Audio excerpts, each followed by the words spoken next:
How dare you? How dare you treat me like this? It's heartbreaking, isn't it? Cong asked with a scoff. Knowing that I never needed you in the first place. You would have been the final jewel on my crown, but your existence was only to make things appear more authentic. Emperor Cong shook his head before calmly walking away. Once someone meets the requirement, they will swallow everything you have, including your luck and destiny. Only then will you truly become useless, and he'll grant you your wish of death. Cong's parting words echoed in the pagoda, even suppressing the sound of rattling chains. Those spies are getting annoying, Su Shi sighed. The academy currently has 4 boundless paragons, technically 5, including her. Her teacher is the headmaster and is busy with his affairs. Paragon 9 Death was sent out to contact other factions and send invitations to the upcoming seminar, leaving Su Shi and Lin Fan to protect the academy. However, Lin Fan has been distracted, leaving all the work to Su Shi. She flew to their residence, where she saw him staring into the distance with a daze. Su Shi frowned before approaching. All right, I can't keep silent anymore. I thought I should give you space and you would come to me when you were ready to talk, but now, I think I made the wrong choice by not being direct. So, what is going on? Lin Fan looked at her beautiful face. He has seen it for over 10,000 yuan epochs but still finds her as stunning as the first day they met. He sighed before taking Su Shi into his embrace. I can feel it, she's about to ascend. You're talking about Suya? Is that why you've been in a hurry? Did something happen during your time washing tribulation? No, you were in this state before the tribulation. Yes and no, Lin Fan answered. My hatred for her was almost exploited during the tribulation, but it only fueled my drive and hatred for her. Su Shi did not want hatred and rage to drive him, but she understood that some things cannot be forgiven. Is that it? Is that why you've been acting differently? I know you hate her, but if you let her existence affect you so much, I'm afraid it won't be long before you develop a heart demon. It's incredibly difficult for people of their cultivation realm to develop heart demons, but it will be a nightmare once they do.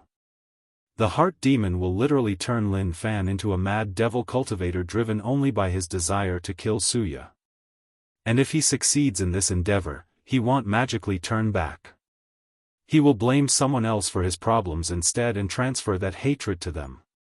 Then, he will repeat the pattern, trying to fill an emptiness in his soul for all of eternity. The teacher already talked to me about that, Lin Fan shook his head. So, what is it? During the trial, I've been thinking about my child, Lin Fan said, tightening his embrace slightly.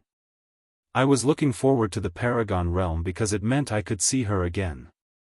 However, I had a prophetic dream that something terrible would happen to her after the revival. That's why I've been so desperate to increase my realm and be as strong as fast as possible. Su Shi listened attentively, her brow furrowed deeply. Prophetic dream? My intuition warned me of something wrong, so I tried to look into the future. After failing, I considered combining dream and time Dao for a better divination. What did you see exactly? It was vague, but I was fighting desperately to protect someone. I could see what the person looked like, or I was fighting, but I knew she was my daughter. You were also there, fighting by my side, but I couldn't see anyone else. Su Shi's brow furrowed deeper. I'm afraid things are not so simple. 2333 Remember what Wang Wei said about your connection with the Chaos Demon Gods? Are you saying they've been influencing me? Lin Fan asked in a severe tone. All signs have shown that the upcoming catastrophe will involve beings on their level, meaning this is the best opportunity for their return, Su Shi analyzed. And what better way to prepare than to start activating their pawns? What better way to control you than through your hatred of Suya and love for your daughter? Lin Fan clenched his hands so tightly that the space around him twisted. Su Shi even felt some of the power. Luckily, they were both body refiners in the Elder Fiend God realm. Calm down, she said as she turned to face him. She gently caressed his face. Getting angry and losing control will not help us. I know, Lin Fan sighed, but what am I supposed to do? I can't just suddenly let go of my hatred, I can't just pretend I don't want to see my daughter. And no one is asking you to do that, Su Shi reassured him. The catastrophe will be dangerous and chaotic, meaning many variables will exist. Variables mean opportunities for us to triumph over our fate. Lin Fan looked her in the eyes before gently placing his forehead on hers. I don't know what I would do without you. I've asked myself the same question many times. The couple chuckled before sharing a passionate kiss. Join my Discord to have many discussions about the story and so on. Here is the link. If you find any errors, ads pop up, ads redirect, broken links, non-standard content, etc., please let us know to report so we can fix it as soon as possible.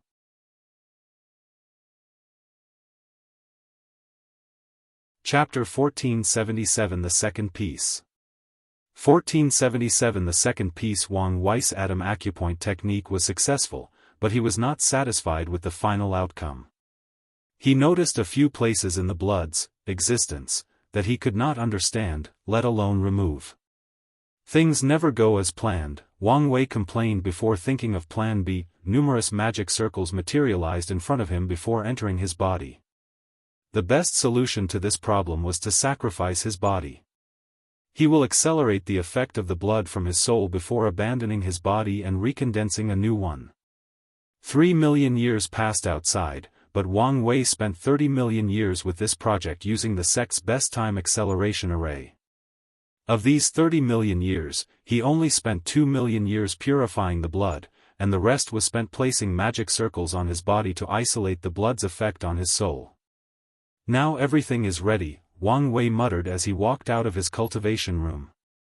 As soon as he left, 2 people came to see him, Wang Qi and Shi Huan. "Let's start with you," he said, looking at Wang Qi. "Is everything prepared?" "Yes, the sect has prepared a grand source pool for you to condense a new body." "Grand source pool? I thought they would use some qi from the source qi space," Wang Wei commented. "Grand source pool can only be artificially created by Emperor Path cultivators by gathering and preserving the power from the Grand Dao source. It's the purest form of energy/power in the world, but it takes too long to make these pools." "Only the best for you," Wang Qi replied with a smile. "Good. What about the unsoiled body pill?" "It's ready," Wang Qi nodded. "But what do you need that for?" Wang Qi only recently learned this pill was something Supreme Elders, Peak Paragons, used, so he was intrigued. "I'm just being cautious," Wang Wei replied.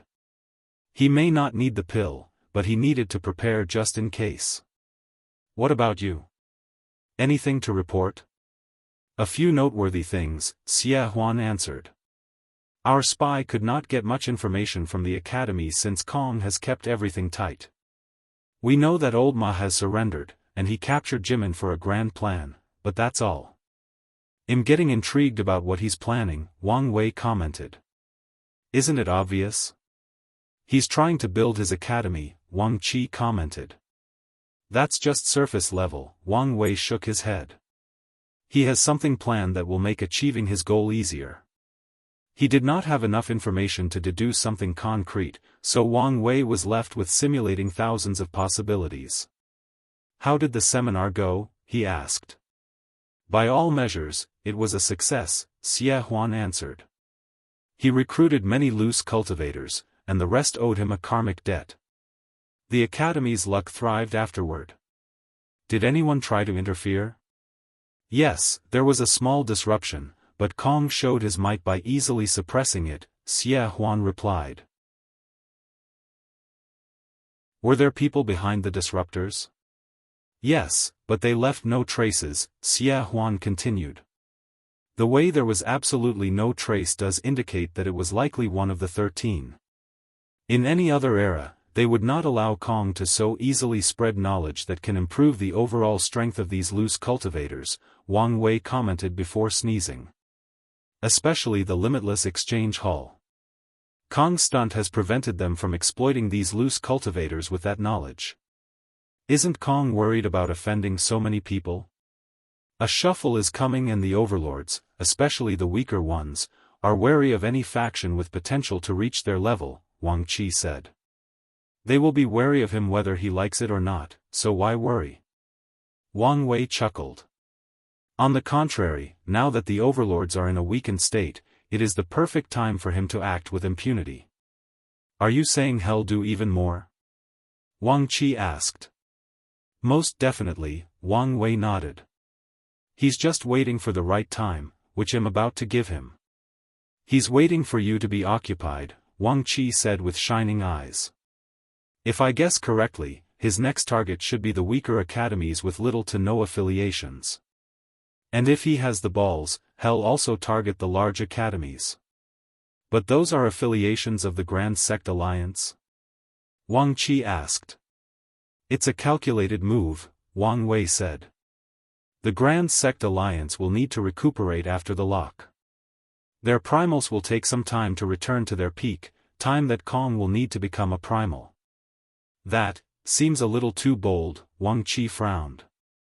"Even if he succeeds, hell only be one primal against 5. He alone is enough, Wang Wei replied. As long as he used the threat of possibly joining another overlord, especially us, it should be enough to stop the Grand Sect Alliance and buy him enough time. However, a bolder approach would be for Lin Fan, Su Shi, and Nine Death to become primal around the same time as him. Wang Wei's brow furrowed as he caught an inspiration. He remembered the conversation he had with Cong at the academy. So, that's what he is planning?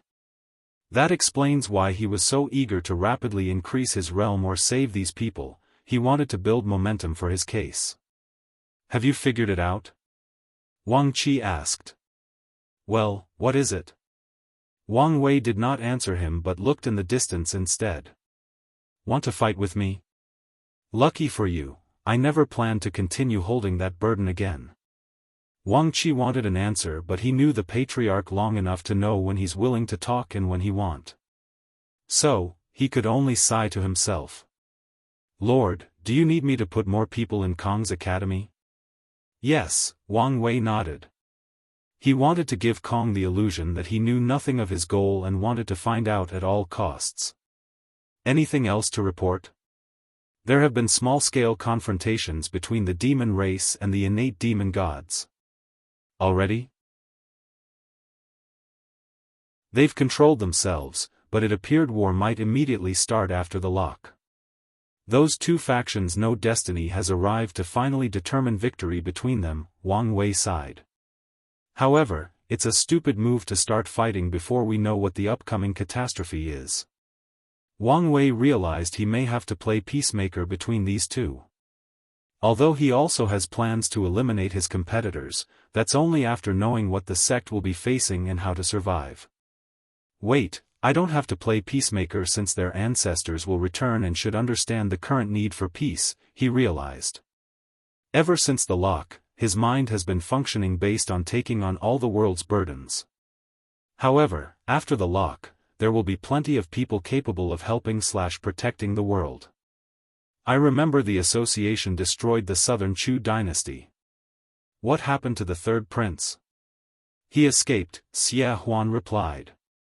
Escaping from Tong Rubing's hands? Was she sloppy, or is he that capable? Wang Wei muttered. Did the Qin court hide him? Our spy did not send news of any changes in the court, Xia Huan replied truthfully. Keep an eye out, Wang Wei ordered. Since they had nothing else to report, Wang Wei dismissed them. A few minutes later, Yu Tsong came to report to him about the Qin Prime Minister. The Qin court bowed their heads and paid to get their Prime Minister back. Yu Tsong even successfully negotiated 3 times the asking price Wang Wei set. After dealing with these affairs, Wang Wei finally had some free time and he waved his hand to summon a prisoner, Wrath. After the latter proved the Tao to become a paragon, he captured and imprisoned her. Wrath looked at him coldly. I'm doing this for your own good, Wang Wei said. How is this for my good? Because I know you're still a person who acts emotionally despite your cultivation realm, Wang Wei replied. Don't tell me you didn't plan to rush into that woman's lair and try to rescue these people despite knowing her strength? I'm not weak anymore. At worst, I can escape. You've proven my point, Wang Wei sighed. Alright, I'm in a hurry, Wang Wei said. Your adopted father should have left a means of protection for you in case I didn't keep my word to protect you. It's time to use it. Wrath stared at him, but Wang Wei did not care. Instead, he handed her a talisman containing his power of nothingness and an information talisman. I hope we won't need it, but just in case, this talisman contains Plan B in case negotiation fails. Wrath read the information and her eyes immediately shone brightly. When do we start? After I'm done dealing with a pest, Wang Wei replied. I'll be waiting. Wang Wei granted her access to his manor and mountain but she was still not allowed to leave, he still did not trust her. Then, he headed directly to the second piece he needed to remove the lock, Time Eater. Join my Discord to have many discussions about the story and so on. Here is the link, if you find any errors, ads pop up, ads redirect, broken links, non-standard content, etc., please let us know to report so we can fix it as soon as possible.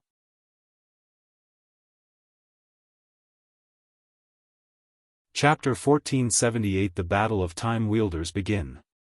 1478 The Battle of Time Wielders begin. Void battlefield, Maitreya and Supreme Unity's vessels were crashing, but suddenly stopped.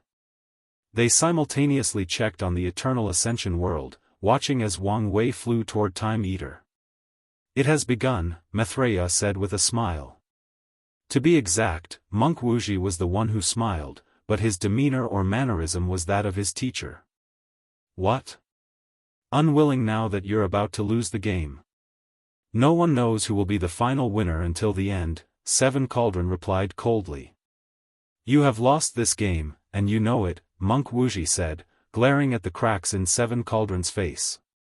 Wang Wei has done many things that he does not know whether they were useful, but they are. For example, he killed Seven Cauldron's son, the first son, out of paranoia and to prevent Supreme Unity from having another vessel. This was the best choice he could have made. Being a vessel is complex, especially for higher dimensional beings like themselves. Not everyone can be a vessel. Fenghang and Wuxia became Maitreya's vessels due to their high spiritual attainments and their deep karma with her. Supreme Unity chose Seven Cauldron because she was his descendant and was created by him. However, after pushing her body and soul to the limit, Seven Cauldron had reached her limit, she could no longer sustain Supreme Unity's essence. Normally, the first son would have been his backup, just like Monk Wuxia was for Maitreya, but Wang Wei had the latter assassinated, leaving Supreme Unity with no choice but to try his best to preserve Seven Cauldron for as long as possible. Seven Cauldron stared at him without uttering another word. However, Monk Wuxia did not care. What a terrible fate that poor little girl has endured. All she wanted was your approval. After knowing the connection between the two, Maitreya checked on Seven Cauldron's past. That's when she learned Supreme Unity created Seven Cauldrons during his search for his transcendent path. The resulting experiment granted Seven Cauldron such a pure power of yin-yang that her sex was fluid, as she could change between man and woman. However, the fact that she could not control this power as a child also meant she was a failed experiment, so Supreme Unity essentially abandoned her after a few million years of observation, moving on to the next experiment. Seven Cauldron had no direct relationship with her father until the Moon Council. Before that, she tried her best to become powerful enough to gain his approval, but sadly, after becoming a paragon, her talent had dried up, and she made zero progress. So, when Supreme Unity called her to join the castle, she readily agreed despite knowing he probably only needed someone he could control. Seven Cauldron thought they would gain Supreme Unity's acknowledgement as long as they did a good enough job at the council, but the next time they met, their father had fused with Heavenly Tao, becoming even colder and more indifferent. After everything, her fate is to be used by you before being discarded. In the end, the poor lad could not escape the sea of suffering known as this world, Monk Wuxia sighed. Are you done? Seven Cauldron asked coldly. Yes, and it's time to end this. Maitreya knew she had made a mistake in how she handled everything. However, a small part of her is not sorry for the decision she made. The sense of dread she felt after realizing that Time Eater would bring catastrophe to the world is something she would never forgive. The only reason she regrets her decision to put all her focus into searching the infinite trichiliocosm is that she failed to find the source of that danger. Regardless of how she felt about that decision or the consequences, Maitreya knew she had to focus and ensure she made no mistakes from now on. So, she glanced at Seven Cauldron, no, Supreme Unity, and rushed in. She had one goal, to force this vessel to its end. Supreme Unity knew what fate awaited this vessel and tried to turn the situation, but it was useless. Even his desperate attempt to take Maitreya's vessel with him failed. As Maitreya watched, Seven Cauldron's body disappeared, followed by her soul and existence. She sighed in relief. Then, a look of grief flashed in her eyes. I'm sorry, disciple, but I must also sacrifice you. Her only objective for preserving the vessel was to help Wang Wei with his plan to destroy the lock. Wang Wei arrived before the seal. He saluted the guards before looking at the enormous creature before him. Two enormous eyes opened, glancing at him. So, it has finally come to this, Time Eater said. His body slowly reduced in size as he transformed into his human shape. It appears so, Wang Wei nodded. A battle to determine the fate of the world, huh? I'm not the kind of person who chases after excitement, but I must say, this is quite exciting, Time Eater chuckled. The amusement on his face strengthened his calmness and confidence. We can all use a little theatric in our life, once in a while, Wang Wei replied. True. So, what are you waiting for? I know this is pointless, but I must try. After all, I consider myself a man of words before actions, Wang Wei stated. Is it too late to ask you to stop all this nonsense? There is still a chance you can save your life. Confident, aren't you? Time Eater smiled. Unfortunately, I know I won't lose. Are you in too deep? Tell me what you did, and maybe there is a way out. What's with all this talking? Let's get this fight started. Wang Wei frowned. Alright, how about a different approach? Let's make a wager. If I win this fight, you tell me what you did. You're an expert at fishing for information, Time Eater laughed. Unfortunately, your methods are useless to me. Is that so? Wang Wei sighed. Communication was useless, so that only left fighting to resolve this situation. Wang Wei slowly flew into the seal, facing Time Eater directly. The two titans released their aura, and the clash sent shockwaves and energy waves in the shape of lightning.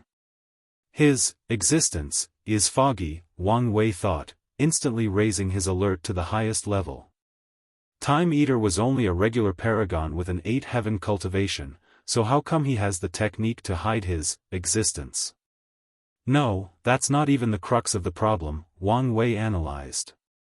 Maitreya or Supreme Unity should be able to observe his existence, so why was no one suspicious of him then? Supreme Unity would never have trusted someone he could not see through to rule the Moon Council, even more so for Maitreya.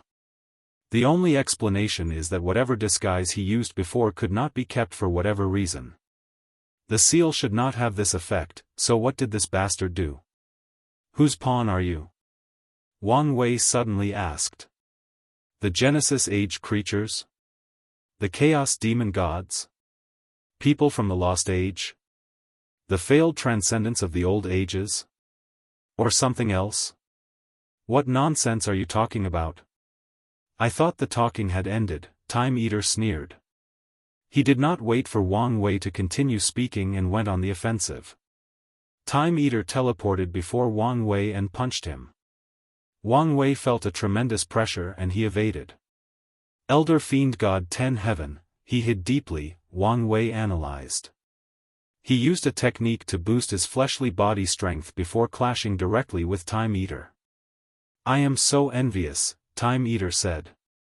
I searched everywhere for the Mortalhood Trials token, or any token to these rare trials in primordial chaos, but I've found nothing. Do you know how hard it is to thrive in the world when destiny is against you? Their clashes opened the earth, tore the sky apart, destroyed the environment, and crushed all signs of civilization. Luckily, Time Eater's seal removed all the inhabitants living in his domain to prevent him from using them to escape.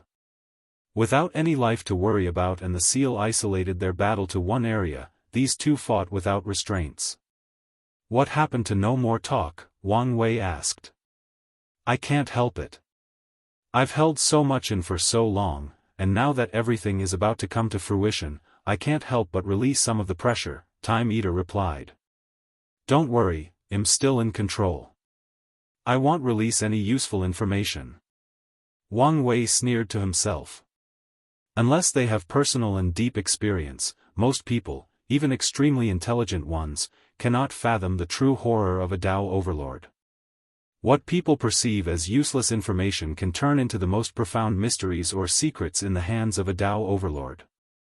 So, if Time Eater wanted to talk, he would not stop him. Join my Discord to have many discussions about the story and so on. Here is the link, Lazy Sage Dao. If you find any errors, ads pop up, ads redirect, broken links, non-standard content, etc., please let us know and report so we can fix it as soon as possible.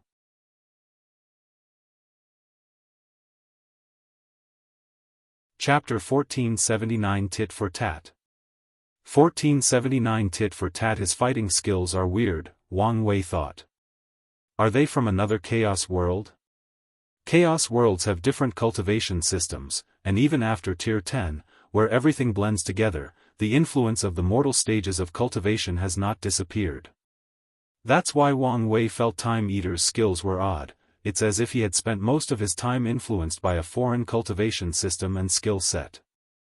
No, I've seen other worlds' fighting skills, and by their standard, there is something still odd about Time Eater, Wang Wei analyzed. How can I describe it? Foreign? Ancient? It would make sense if those ancient powerhouses trained him. Wang Wei's theory that he was one of these creatures' pawns is getting more attractive. The clashes continued, each individual analyzing the other. He's powerful with well-mastered skills, Time Eater thought. However, it's apparent that he's young and lacks fighting experience. The number of worthy opponents he's faced in the same realm can be counted on one hand. He's made up for his lack of experience with his ability to learn and adapt to any situation, meaning the longer this fight goes on, the lesser chance I have at winning. Now that Time Eater had an inkling of his opponent's capabilities, it was time to stop testing the water. He waved his hand to manifest time chains that surrounded Wang Wei, with each string capable of aging the essence of their target. In other words, Wang Wei's body and soul will age, thus weakening him in the process. Wang Wei calmly watched the chains, deciding his next course of action. Instead of evading, he chose to counter, or to be precise, bouncing and returning them to their creators. However, Time Eater seemed to have predicted his move. As soon as he countered, Time Eater countered his counter, even increasing the string's potency in the first place. Wang Wei did not hesitate to redirect these chains by opening spacetime tears that led to other dimensions. However, with a thought, a time corridor appeared to guide these chains to their original destination. Wang Wei changed tactics to evading, but the chain's number drastically increased and instantly cornered him, leaving no room for any escape maneuver. So, he used Dao freedom to be free of any chains, shackles, or restraints from time. Wang Wei's reaction was excellent, but not good enough. Right before the chains touched him, they suddenly changed their properties. They switched from a pure Time Dao technique to a physical technique powered by Time Dao. The chains became tangible materials powered by the energy from the river of time. Wang Wei's body flew a few meters away, but before he could hit anything, or even react, another chain hit him. For a few seconds, his body was swung away worse than children playing with ragdolls. How terrifying was the weight of the river of time! Wang Wei did not know, but given how easily it tore apart his nothingness skin shield and devastated his body, it was a terrifying number. Despite his terrible situation or the pain, Wang Wei's mind did not falter. Since the opponent could use the weight of the river of time, couldn't he too? Wang Wei went even further and added the river of fate in the equation. With one punch, he tore apart these chains. The intensity of his attack did not stop here as it rushed toward Time Eater. The former ruler of the Moon Council displayed his mastery of time. He channeled twice the amount of power from the river of time than Wang Wei to counter this punch.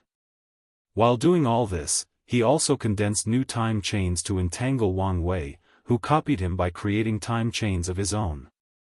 The chains confront each other, sending temporal waves with devastating effects on the surrounding environment. Trees suddenly aged and withered, the temperature changed due to a sudden change in season, houses suddenly disappeared after being lost to time, new landscapes materialized out of nowhere, and time echoes of different eras superimposed on certain areas. Fast learner, isn't he? Time Eater thought as he watched Wang Wei stole his technique by learning from him. He remained calm since he expected this to happen. A sword condensed before him, and Time Eater took a stance for a quick drawing strike. He then moved so fast that he resembled an intense white light cutting through heaven and earth.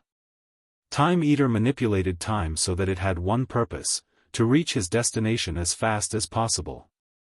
Did he manipulate his surroundings to a time in which there was no friction to hinder endless acceleration? Yes.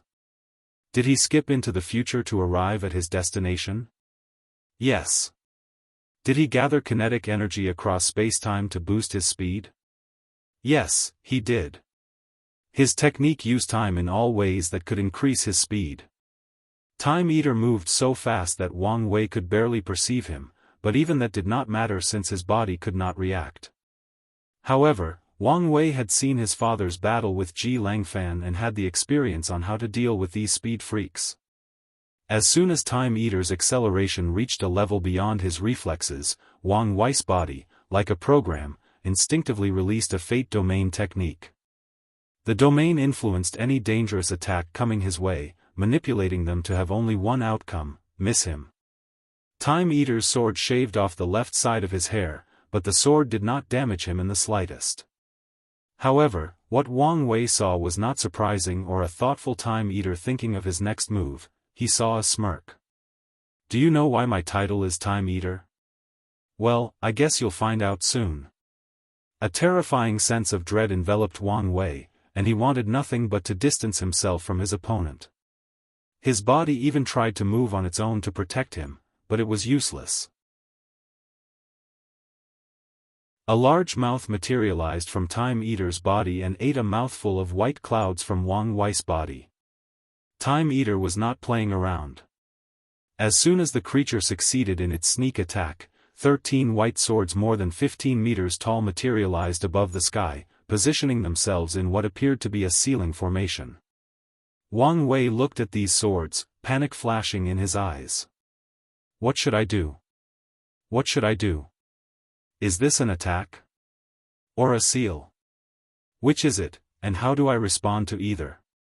As the panic was about to settle in, his intuition, not the one built from his long cultivation journey but the innate talent he had even back on Earth, kicked in, and he realized something: his thoughts were weird. Wang Wei believed in his situation, so he calmed down and analyzed his thoughts. Then, it hit him: damn it, this bastard ate my experience. Time Eater's attack essentially ate all of the battle experience Wang Wei had gathered during his cultivation journey. Such a subtle manipulation of time and history was truly brilliant, mainly since it targeted one of Wang Wei's weaknesses. Without his experience, Wang Wei was similar to a recluse cultivator who focuses only on increasing their realm, and has fought less than 20 battles in their entire life. He had numerous spells, skills, and techniques at his disposal, but he did not know which was the best to use in any situation. What a frustrating feeling, Wang Wei complained. He knew time was running out, and he understood he should have a way to deal with the situation, but his mind immediately became chaotic when he tried. He became indecisive and full of fear of making the wrong choice. Since I can't decide, let's rely on my intuition, Wang Wei thought. His body moved on its own as he activated his Fate Shackle innate talent, putting a shackle on Time Eater's maw, changing the fact that it ate his experience. Instead, the mouth took his lifespan. Due to the nature of this chaos universe, lifespan is both the most important thing and the most useless. It's crucial to the mortal stage of cultivation, and all sentient beings fight desperately for it. However, at the immortal stage, it's useless. Wang Wei knew this and took full advantage of this fact. His action was correct for the situation, but there were repercussions. His hair turned gray-white, his body became thin, almost like a mummy, age spots materialized all over his body, and wrinkles appeared on his face. Even his eyes became slightly murky. Additionally, his action only dealt with the time-eating technique, not the time-sealing swords heading toward him with unparalleled speed. Wang Wei calmly raised his head to look at these swords. His eyes seemed to contain endless wisdom. Was he wise, or just the result of his current appearance? Well, it didn't matter. All things must come to an end, including time, Wang Wei uttered. The sealed domain turned black, and the 13 swords slowly dissipated. Join my Discord to have many discussions about the story and so on. Here is the link. Lazy Sage DAO creators thought if you find any errors, ads pop up, ads redirect, broken links, non-standard content, etc., please let us know to report so we can fix it as soon as possible.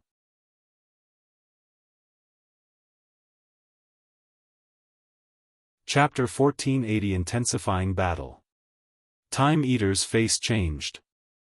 His attack, why is it so potent? Has he already developed a unique skill? He observed the darkness around, along with the dissipation of his attack. No, he hasn't reached that level yet. However, his attacks have a similar power to those of these beings' descendants. Wang Wei turned to look at him. You, also, cannot escape death. A colossal scythe materialized between heaven and earth, descending toward Time Eater to reap him. What a joke, Time Eater sneered. I've transcended time, let alone death. Time Eater summoned a projection of the river of time above him before transforming into an enormous fish with a wingspan of 30 kilometers. He flew into the river, which morphed into armor around the fish. The scythe and fish clashed, releasing a devastating energy wave. A roar echoed between heaven and earth, but it was not from the fish.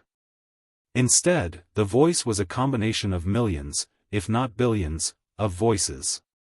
On the ground, numerous undead creatures materialized as a result of the death energy wave and roared at the sky before the power of time aged them into oblivion. Boom!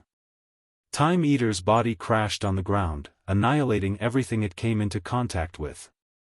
He transformed into his human form as the scythe disappeared. He frowned as he sensed the scar across his chest, releasing a dark and nasty aura. An almost perfect combination of Death Dao with true will, Time Eater analyzed. In other words, a prototype of a unique skill. A hint of envy flashed in his eyes. However, this was not the time for these emotions, not only because they had no place in the battlefield, but because Wang Wei's next attack was coming. Wang Wei used the concept of death as inevitable and always arrived to teleport behind Time Eater. And just like he previously experienced overwhelming speed, Time Eater had the same experience. Wang Wei also understood his opponent had a high battle IQ and plenty of experience, so the first thing he did was target his will to resist.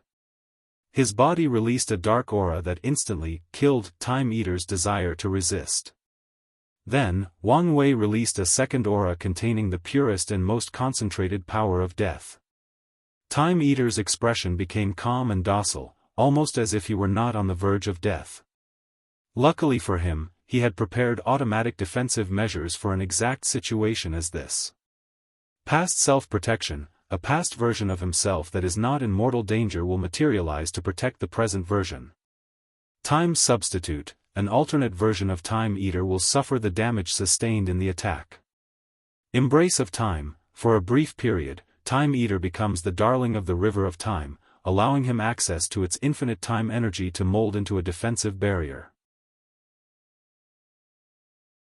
With all these defensive techniques, Time Eater should have survived this attack, but that was not the truth. The power of death overwhelmed everything in its path to send him to the afterlife.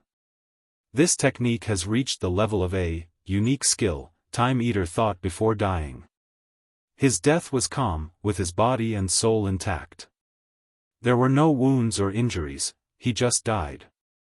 Meanwhile, Wang Wei's complexion was pale, and in a matter of seconds, he lost all his hair and his body became thinner than a mummy. That was closed, Wang Wei thought. He sacrificed most of his lifespan to boost his attack to that level, meaning he was currently a kindling on the verge of extinction. The irony is that his current state was the best way to use Death Dao, but that would be playing with his life. Everything Wang Wei does was calculated, so he followed up by opening his mouth and swallowing Time Eater's essence to replenish his. His body slowly returned to its normal state while Time Eater's dissipated. As expected, there are some profound means of control deep in his existence, Wang Wei thought. His reckless approach had many purposes, the primary of which was gathering more information. His chronospirit skills are superb, maybe even too good, Wang Wei thought, feeling annoyed at how complicated things would be. Time Eater was one of the keys to removing the lock, meaning his death was essential. To be precise, his time powers and his main body as a time beast are the key to Wang Wei's plan. I can't mess around anymore, Time Eater thought. As the most powerful of the moons, he had access to the most resources, meaning he should have the highest number of longevity resources. However, that was not the case, at least, not anymore. Time Eater had to use most of his life during his infinite trichiliocosm travel. And the one he just lost was the last. A golden crown with a red gem at the center manifested in Time Eater's bun, instantly changing his aura. He became noble, majestic, and regal. The surroundings became brighter as if his existence was the world's light. Luscious trees even appeared on the ground, replacing the world of death and rumble. The power of destiny, Wang Wei frowned. Yes, I am now the son of the eternal ascension world, Time Eater declared in a confident, borderline arrogant line. Besides the two suns, he had the most luck and destiny during the Moon-Sun era. If not for his act of betrayal, his life would have been smooth sailing and prosperous. Previously, all this luck and destiny was wasted on Time Eater, but now, he can use them to boost all his attacks, bridging the gap with Wang Wei's techniques that he improved by studying Ji Qingming. Wang Wei observed the world. As a chosen one, the son of an era, he thought he could use his status to reduce Time Eater's luck and destiny, but the latter left no room for him to intervene. At the moment, Time Eater has access to the majority of the world's luck and destiny. Now I understand how he was able to cause a worldwide catastrophe, Wang Wei analyzed. Having access to such a quantity of the world's luck and destiny meant he had a certain authority, which Time Eater could use to cause severe damage. It also did not help if Heavenly Dao was secretly supporting him. Wang Wei did not hesitate to respond. He used his life and death Dao to create a unique mythical creature from his past, black and white impermanence. Samsara, or the underworld, is a well-developed system throughout the chaos universe, meaning the process of leading souls to the afterlife is automatic and does not require a group of creatures for the job. The only exceptions are a few worlds with a ghost cultivation system. In this case, Samsara has ghost messengers to fight these souls and forcefully bring them to their judgment and subsequent afterlife. Wang Wei was inspired to create the black and white impermanence technique after reading about the messengers in his future wife's library. Black and white impermanence was a duo, one dressed in all white with pale skin, and the other in all black with a similar skin color. Under Wang Wei's guidance, they rushed to confront the Time Wraith. As soon as the battle started, it became apparent who had the advantage. Despite fighting two people, the Time Wraith had the overwhelming advantage, proving why it was the judge, jury, and executioner of the River of Time. However, despite being on the losing side, Wang Wei was not discouraged as this battle inspired him. The Time Wrath was an instrumental part of the River of Time. It could be argued that it was part of its ecosystem. So, what if he could modify his black and white impermanence to be the same for Samsara? Unfortunately for him, Time Eater knew his greatest asset was his learning capabilities and his adaptability, meaning he would not give him time to analyze the Time Wraith and learn from it. Join my Discord to have many discussions about the story and so on. Here is the link. Lazy Sage DAO. If you find any errors, ads pop up, ads redirect, broken links, non-standard content, etc., please let us know and report so we can fix it as soon as possible.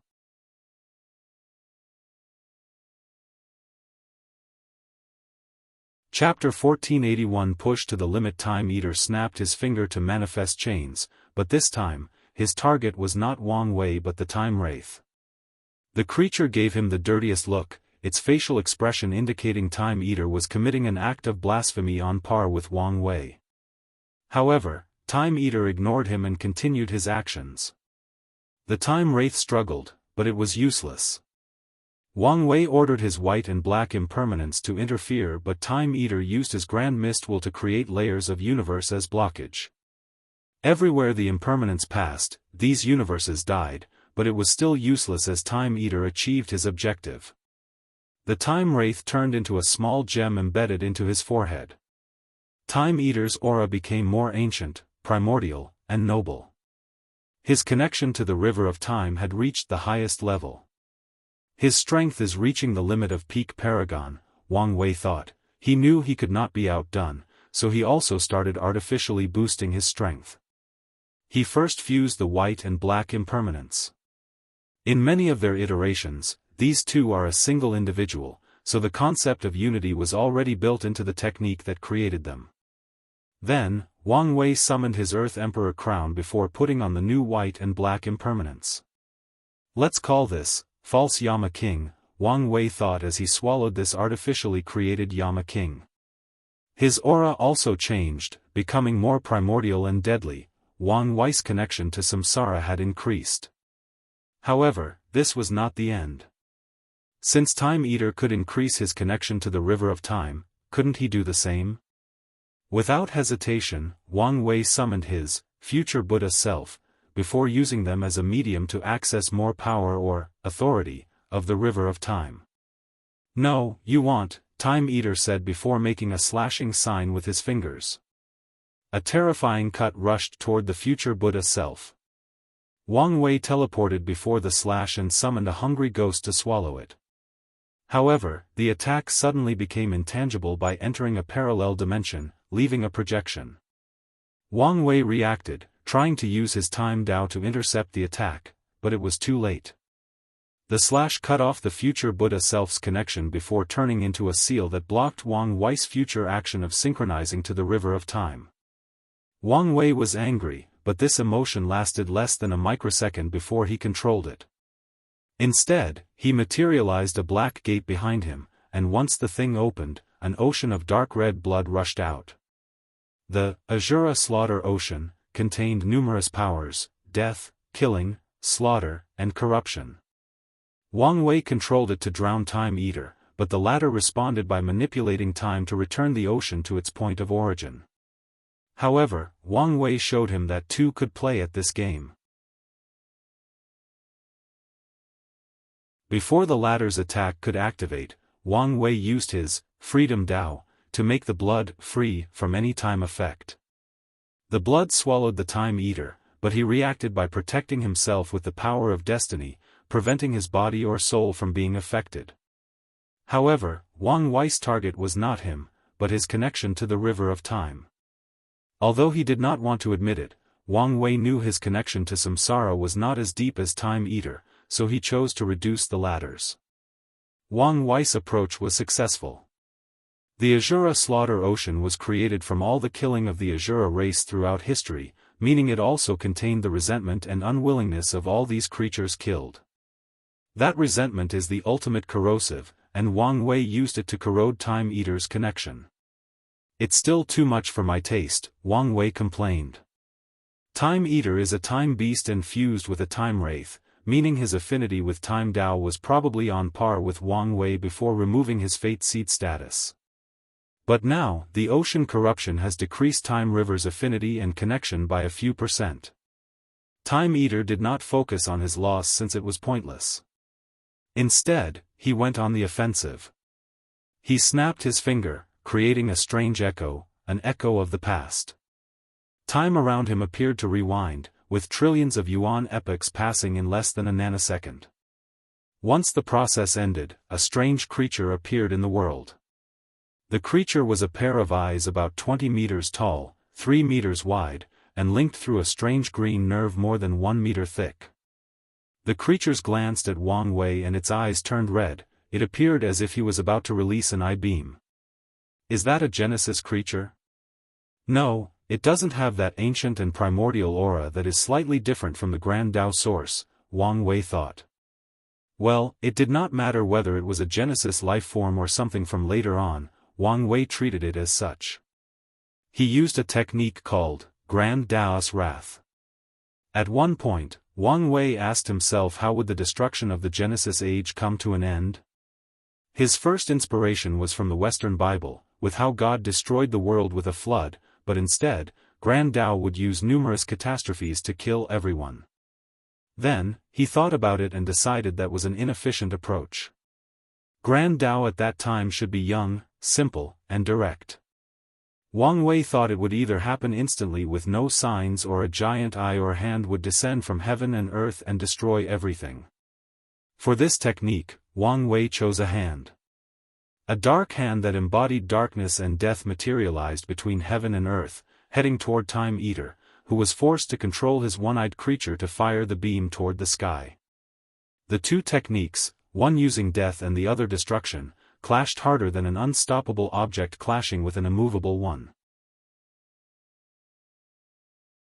Wang Wei and Time Eater had to move out of the way so as not to get hurt from the shockwaves. Wang Wei raised his hand to condense a black crystal above his palm. Time Eater's face turned ugly as he realized the latter was gathering the energy released from the clash of these two techniques and condensing them for his use. So, he waved his hand to disperse the energy instead. However, Time Eater realized his opponent had the advantage because Wang Wei took the initiative and superb talent for chi manipulation. For a quick response, Time Eater then pushed his destiny blessing to the limit to instantly exile the energy into the river of time and somewhere else in the infinite trichiliocosm. This move should have ended Wang Wei's advantage, but Time Eater saw the smirk on the ladders, and knew he had overlooked something. And he was right. Wang Wei's use of the energy was a misdirection. His real chess move was the source chi space. He did not just use the chi inside to boost his attack. Time Eater was much older than him, and even with access to his future wife's chi vault, they might only be on the same level. Wang Wei, instead, used his chi flower ability to increase his affinity and connection to the source chi space, thus allowing him greater control and access to energy. As soon as his plan succeeded, Wang Wei did not immediately attack. Instead, he rewrote the disorder of this seal, order. No one can ask for foreign aid of any strength to aid them in winning or surviving this battle. Disorder, if they do, the person with the least amount of link to a grand construct will suffer Grand Daoist Wrath. The person with the highest link to a grand construct will suffer Heavenly Daoist Wrath. Time Eater calmly looked at the chains of law embedded in this battle zone. He read Wang Wei's order, and he remained calm and composed, but only he knew what was going on internally. Grand constructs, also named Grand Framework, is not a major secret to paragons, so Time Eater knows them. It is what people of their level referred to when speaking about the Grand Dao Source, the River of Fate, the River of Time, Samsara, the Source Chi Space, and Primordial Chaos. Things like Heavenly Dao, Normal, and Source Chaos worlds, Spirit Chi between heaven and earth, branches of Samsara of the rivers of fate and time, are considered minor frameworks. He's linked to the Source Chi Space and Samsara, while I only have access to the River of Time, Time Eater analyzed. And that's not mentioning he should be able to access the River of Fate. Wang Wei's move irked him since he had eliminated Time Eater's last desperate trump card. In the end, he'll have no choice but to use that approach to ensure the mission is completed, Time Eater sighed to himself. He took one more glance at Wang Wei before summoning an artifact, which suddenly grew to an enormous size. Wang Wei's brow immediately furrowed. Is that his Proving Dao artifact? And, tell me if you prefer Grand Construct or Grand Framework. I prefer the latter but open to changing my mind. If you find any errors, ads pop-up, ads redirect, broken links, non-standard content, etc., please let us know to report so we can fix it as soon as possible.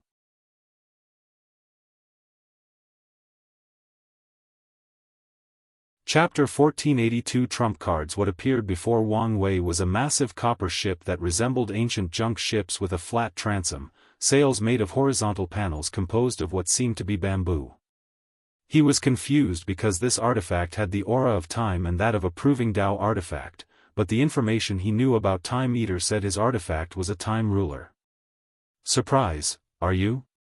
Time Eater said. But this is just the beginning. Time Eater disappeared by teleporting to the ship, which trembled slightly, a sign of its activation. A projection of the river of time manifested under the boat, followed by a complex magic circle. Bang! The magic circle released a white beam that traveled so fast that Wang Wei barely had the chance to move, resulting in the left side of his body disappearing. The thing is drawing such a tremendous amount of power from the river of time. Wang Wei was in the process of regenerating his body but discovered the process was slow down at an alarming rate. Normally, it would be instant, but now, he found it would take more than half an hour to regenerate that missing part. Damn it, this artifact is a primal artifact, and what's worse, it's a Dao will focus one, Wang Wei thought before immediately swallowing the unsoiled body pill. The pill released an unknown power that instantly forced out the Dao will combined with time power out of Wang Wei's body before temporarily modifying his body to be immune to Dao will attacks. Bang! Another attack rushed toward Wang Wei and he raised his hand to summon numerous black gates to block the attack. The beam pierced his defenses, giving him enough time to evade. The ship moved its position before firing again. No, something is wrong, Wang Wei thought as he used another technique to defend himself.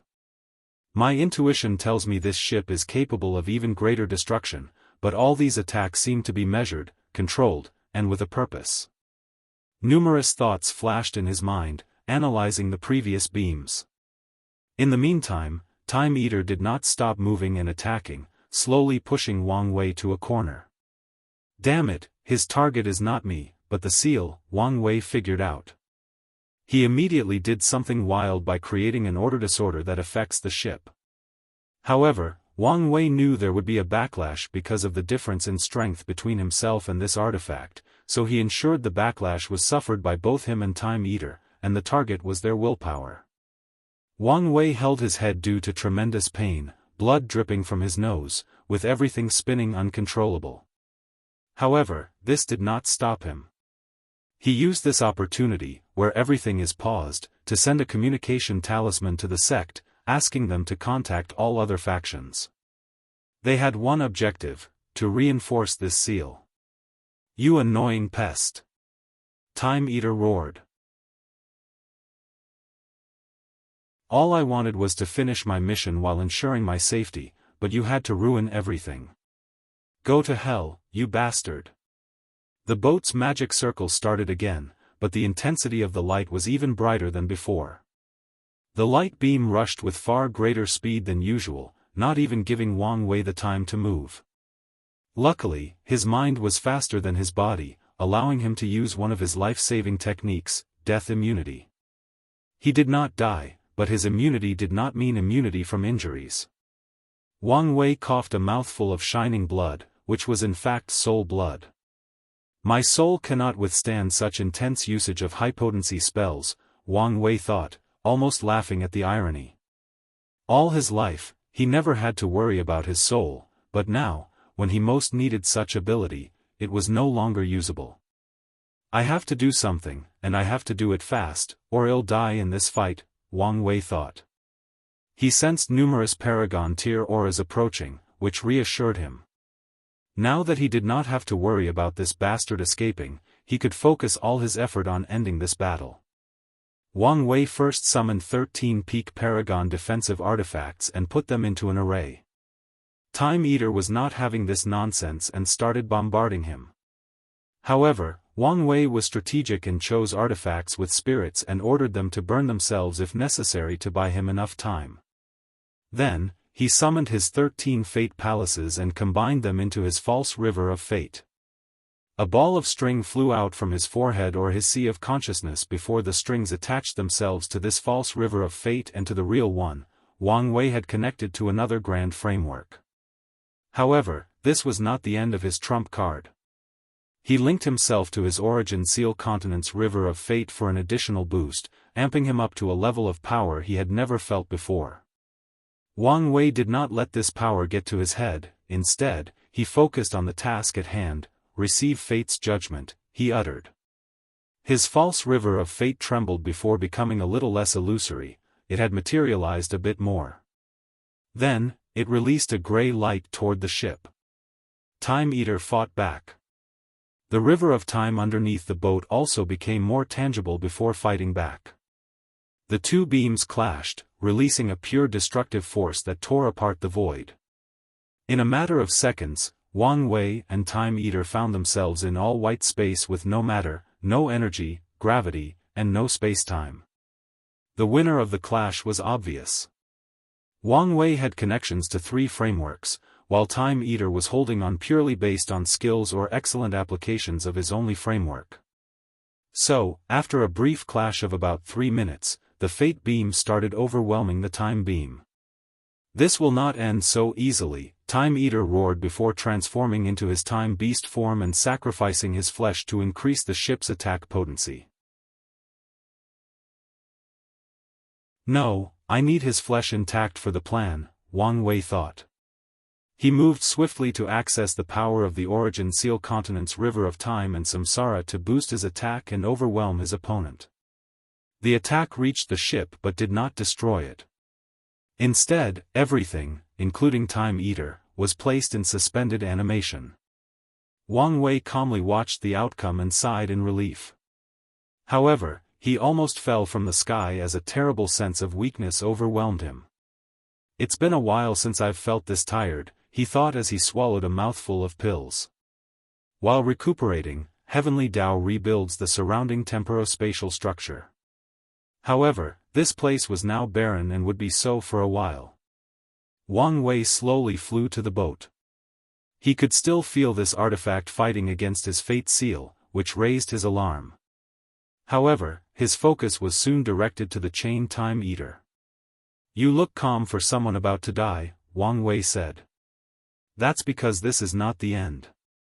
On the contrary, this is just the beginning, Time Eater replied calmly. I can't tell whether you're delusional or you have something to rely on, Wang Wei said truthfully. This will not be the last you see of me, Time Eater sneered before his eyes turned fierce. And when you do, I will be a brand new man. I promise you, I will cut off your head and use your skull to make a wine cup. Not that you said this, I remember I promised to turn you into an artifact before making your consciousness into my dog, Wang Wei stated. It's a shame I need you for something else, or I would have kept my promise.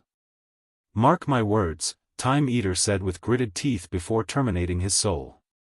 Fate shackles appeared in his sea of consciousness, trying to prevent this, but it was useless. However, Wang Wei was not surprised by this outcome. From how Time Eater spoke, he knew he had something else up his sleeve. He was also protecting himself from a last-minute act of desperation. Wang Wei observed for a while before approaching the body. A white crystal flew from Time Eater's forehead, and he used his divine sense to check. Most of the important memories are missing, Wang Wei sighed. As he was about to put the memory crystal away, he sensed a tremor. This was not a regular tremor from an earthquake or an intense use of energy or power, but a tremor from the very essence of the eternal ascension world. This bastard did something, Wang Wei instantly thought before putting the body and boat away and flying away from the seal. Despite his weakness, Wang Wei used the Origin Sea Continent's fate powers to divine what was happening, but it was futile. What did he do? He muttered. Did you sense that? Monk Wuxia said, talking directly into his mind. Yes, but what exactly happened? Wang Wei asked. I don't know. What do you mean you don't know? You know my control and influence over the world is at an all-time low. And whatever he did, the power used is on par with mine, if not greater, Maitreya explained. Does Supreme Unity know? Wang Wei asked with furrowed brows. I'll ask and see if I can get some information from him, she replied. If you find any errors, ads pop up, ads redirect, broken links, non-standard content, etc., please let us know to report so we can fix it as soon as possible.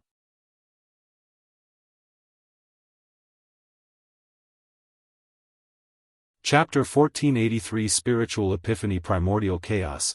Near the Eternal Ascension World, Maitreya stopped her attack and distanced himself from Supreme Unity. After noticing he was not attacking, she spoke, "Did you sense that?" Unfortunately, she receives a blank stare as a response. "Something has obviously happened to our home, and you're the only one capable of knowing what it is." Supreme Unity did not respond to her. Instead, he looked in the distance. His facial expression was as if he had facial paralysis, rendering it virtually impossible to glean any information. "You should understand how weak we are. If something goes wrong, we will only become resources to these ancient and mighty beings," Maitreya continued. "So, if you know something, tell me. You may not care what happened to everyone else, but you should care about your safety." Supreme Unity glanced at her. He knew something, but not as much as she believed. Heavenly Tao has regained most of its power because of that bastard Wang Wei, so Supreme Unity was only able to detect a foreign thing or maybe an entity had invaded the world, but nothing more. "Do you really not care anymore?" Maitreya asked with gritted teeth. She was not frustrated, but the terrifying sense of foreboding she felt before had returned after Time Eater's death. Maitreya practiced Buddhist ideals of kindness, compassion, and empathy. Due to her spiritual practice, her spirit was sensitive to others' emotions. The forewarning about the upcoming catastrophe was not just a warning of danger and possible death but of the devastation and pain that the entire world was about to face. Maitreya could sense the suffering the entire world, mortals or cultivators, was about to experience in the catastrophe. "What will happen if I help you?" Supreme Unity asked. "Will we suddenly start working together for the betterment of the world?"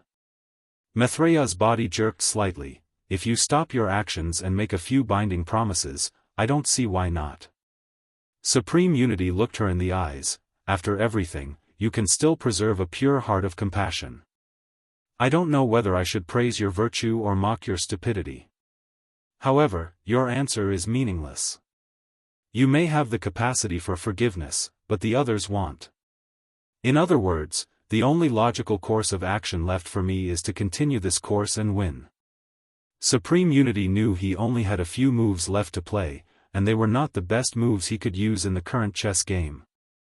However, Time Eater's actions, while extremely dangerous, represent a new variable that could increase his chances of winning. Maitreya looked at him.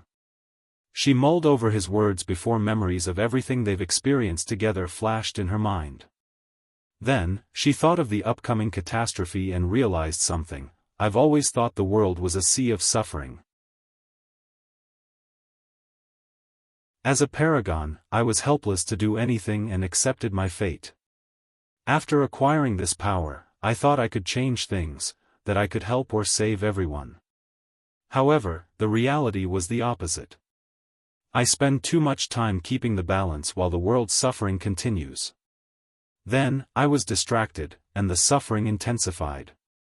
My approach, from the very beginning, was wrong.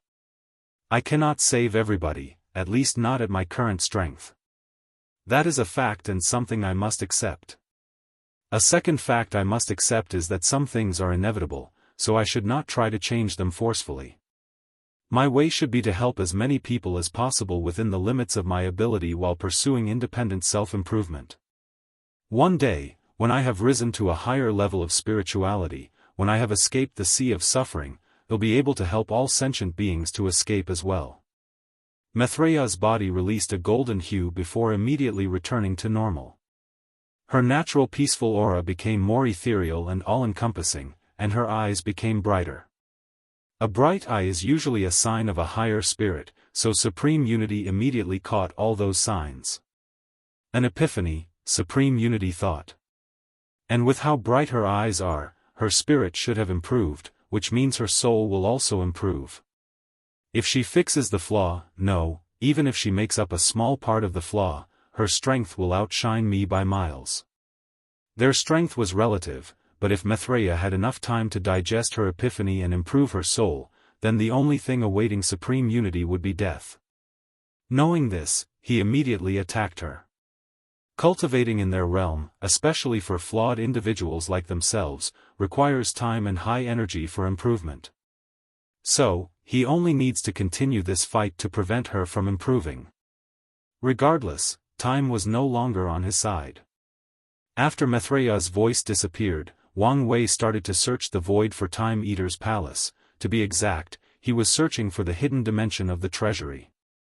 These kinds of places usually have a spirit to activate the array for protection or even move the dimension in case of an emergency, so he believed it should have survived, unless it stayed at the center of the fate and time clash. It took him a few minutes, but he found what he was looking for. Wang Wei used a time spell to freeze all the arrays and people inside before barging in. This bastard is indeed the richest of them all, but something is wrong. He scanned the treasury and soon had an answer. There was not a single ore, metal, or refining wood above tier 11.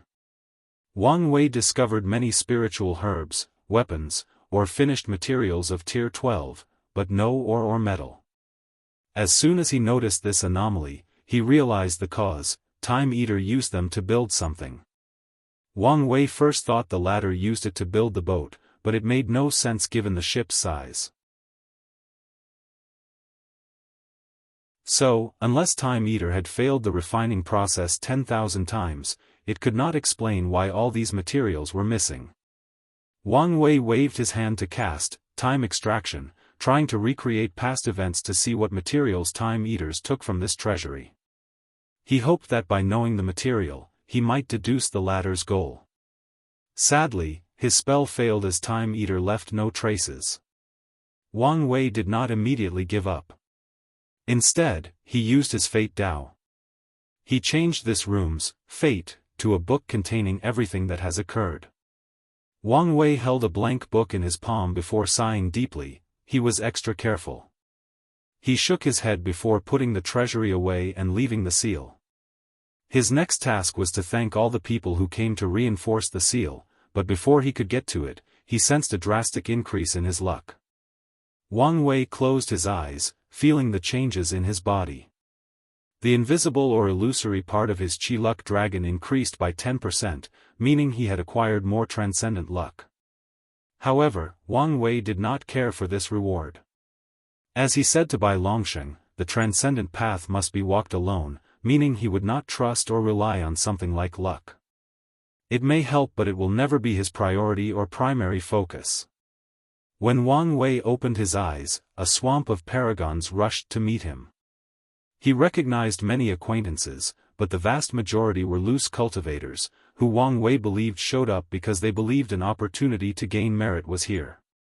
"Thank you all for showing up and providing your aid," Wang Wei said before cupping his hands to salute. The other paragons saluted in return.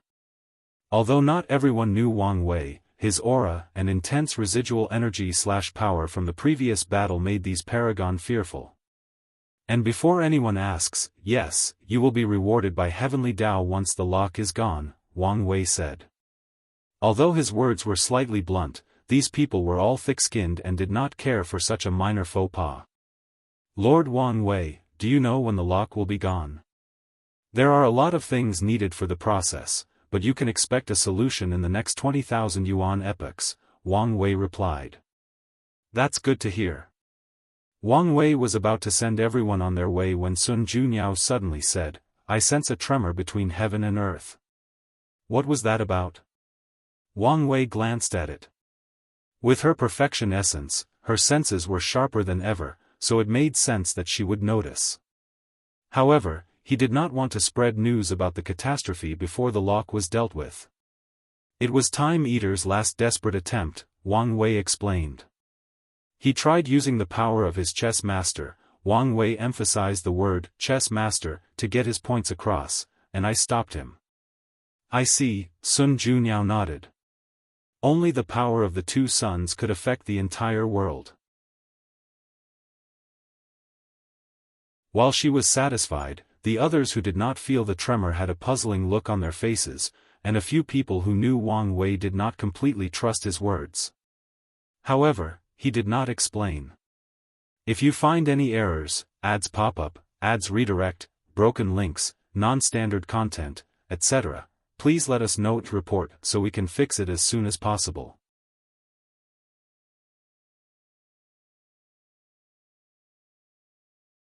Chapter 1484. Time Eaters. Past. Wang Wei had a brief chat with the people he knew before watching them leave. The Dao opening sect paragons waited for him, but Wang Wei did not immediately leave. Instead, he took the time to deal with the Sage Seal, previously used to imprison Time Eater. He did not allow the seal to dissipate. Instead, he used his power to nourish the devastated central time domain. Wang Wei knew Heavenly Dao might use a little bit of world source to return life to this area, or it might leave it a desolate zone. So, in the mindset of waste utilization, he used the sage power from the seal to return the area to life, acquiring a small portion of merit in the process. Let's leave, Wang Wei said to everyone before teleporting home. As soon as they returned, the others saluted him before returning to their respective homes. However, Wang Wei asked one paragon called Yan Buhai to remain. Go and summon all the sect's best professionals, Wang Wei instructed. All of them? Yan Buhai asked as her flaming hair danced in the wind. Yes, even the sealed individual, Wang Wei instructed. Very well. Yan Buhai flew away, leaving Wang Wei alone with matriarch Xie Huan. I noticed Cong did not come to reinforce the seal. Where is he? Wang Wei asked. Lin Fan and Su Shi showed up, but there was no sign of Cong. Your deduction was correct, sir, Xie Huan answered. As soon as you entered the seal, he and Nine Death went on a warpath against the weaker academies, forcing them to surrender. What about the ones associated with the Grand Sect Alliance? Did he touch any of them? He did. He really is ballsy, Wang Wei praised with a smile. Cong is not like him, with a powerful background to protect him, meaning one wrong move means the end of everything he holds dear. His actions showed he was risking everything to ensure his academy's prosperity. Did anyone intervene to stop him? Not openly, Xie Huan replied. Someone tried to assassinate him but failed. Was the assassin captured? No, it escaped. Quite capable, Wang Wei nodded. How is the flame blacksmith's situation? All signs show he's slowly forgetting about the Dao Path tablet. He's probably leaving after the lock disappears, meaning we don't have much time, Wang Wei muttered. His master is a primal, so we must do a good job erasing the information. I can replace the agent looking at him, and accelerate the process. Go ahead. Xie Huan left for her new task, and Wang Wei talked to Wang Qi to receive reports. But not long after they started, Yu Kai came to see him. I've heard you've ordered the unsealing of some of our people? Powerful sects like the Dao opening sect have sealed individuals for various reasons. Some are on the verge of death, and no pills or power can save them, so they enter a seal for a last desperate attempt at survival. They also do so to become the sect's foundation by becoming suicide bombers during times of war.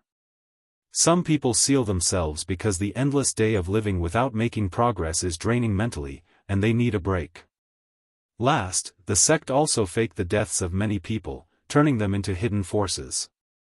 These people cannot be seen on the outside unless absolutely necessary, and they often hide their identities, but some choose to seal themselves. I need the advice of experts, and it's of the highest priority, Wang Wei explained. It's that serious? It may be, Wang Wei replied. Is that why you're here? No, Yu Kai swiftly explained. Wang Wei had this kind of authority, so he would never come to question him. I came here because of that artifact you handed to me. We've detected several spies and our people with something wrong in their existence. I wonder what you plan to do with them? Wang Wei thought about it. He could purify them, but it might be better to use the knowledge that they are compromised. Have you already captured them? No, I didn't want to alarm everyone, so I haven't acted yet. But people saw you use the artifact over the entire sect, correct? Wang Wei asked. That's why. In that case, capture a few weak ones as spies and leave the rest alone. Alright. Oh, and give me a list of the people compromised, Wang Wei added, and Yu Kai condensed a talisman with the information before leaving for his duty. Wang Wei soon finished his affair with Wang Qi, and Yen Buhai was still not ready. So, he started analyzing Time Eater's memory crystal. Long ago, Time Eater was a regular cultivator. He was slightly talented since he became a pseudo-eternal, but everything else about him was ordinary. But his fate soon changed not long after proving the Tao. He had a fortunate encounter in which he found a map and the diluted blood of a time beast in a hidden dimension. The blood allowed him to cultivate time as a sub-Tao, but what truly changed his life was the map. Time Eater, who at that time called himself the Mountain Sea Emperor for his cultivation of earth and water Tao, did not hesitate to travel the infinite trichiliocosm as a small and weak emperor. The journey was perilous, and to this day, Time Eater believed he only survived through sheer luck. But he found a fortunate encounter in a dark timeline with a captured and preserved time beast. Time Eater did not hesitate to take the creature's body and soul. His luck did not end here. When he was returning home, he encountered a group of bandits who wanted to take his wealth. After killing them, Time Eater found a superb technique from one of the bandits that allowed him to condense a perfect human avatar to hide his time beast's true body. Wang Wei's brow furrowed after seeing the memories up to this point. From then on, the memories are only pieces with jumps in time counted in the thousands, sometimes millions of yuan epochs. He combed through it and only learned 2 slightly valuable news and 1 significant one. For the somewhat valuable news, it was the fact that the hidden 8th moon, the disaster paragon, ran away. Secondly, Time Eater killed Monk Twin Flower. He even hid the vision of his death. The valuable information was something Time Eater muttered in one of the random memories. He said, "My deduction is correct. My boundless path is possible." That fortunate encounter was a trap to lure Time Eater into becoming a pawn, Wang Wei analyzed. Unfortunately, he still could not determine who was being everything, or their objectives. Wang Wei assumed these people wanted to return to their world, but that could be true, or he could also be missing something. Time Eater spent a lot of time traveling throughout the infinite trichiliocosm. Was he searching for a way to change his fate and become a boundless paragon? Numerous thoughts flashed in his mind. He said that all he wanted was to finish his mission while protecting himself. Did he encounter the event that turned him into a pawn during his travels, and was forced to act on these people's behalf? No, his hope of becoming boundless might have also been a plan to lure and control him. Wang Wei could picture Time Eater's life trajectory. The time beast's body granted him a high enough talent and allowed him access to an outlaw Tao. It also allowed him to cultivate in the Paragon realm without much issue. However, Time Eater wanted to make up for failing at the eternal path, and started searching for a method, probably inspired by the Dusk Emperor. However, little did he know that his very ambition and search for a method was a bait used to lure him into a trap. Time Eater then tried to accomplish his task while also accomplishing his goal. He was probably planning a way of escape once he became a boundless paragon, but Wang Wei killing him might have ruined his chances. Wang Wei shook his head. Time Eater thinks he had ruined his plan, but the bastard probably did not understand what terrible fate awaited him. Heavenly Tao had long determined his existence and chose to use him as a pawn, meaning once Time Eater had fulfilled his purpose, Heavenly Tao would not allow him to live long because of his betrayal. Of course, Time Eater could have survived if he had willingly sold his soul to Heavenly Tao, acting as a double agent for the other people who were treating him as a pawn. The information in his memory is not much, but it's not entirely useless, Wang Wei thought. With more information, he could see the larger pictures and know what to expect in the catastrophe. He also believes Time Eater's words that they would meet again. Alright, let's see if I can get more information from the boat, Wang Wei thought before leaving to meet Yen Buhai. If you find any errors, ads pop up, ads redirect, broken links, non-standard content, etc. Please let us know to report so we can fix it as soon as possible.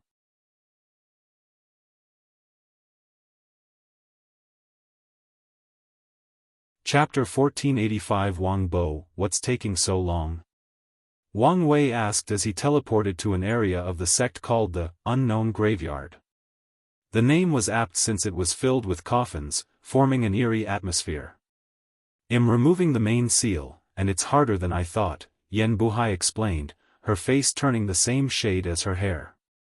It was the first task the primal seed handed to him, but she was failing. Main seal? Wang Wei asked. Oh, you're talking about the Sun Seal.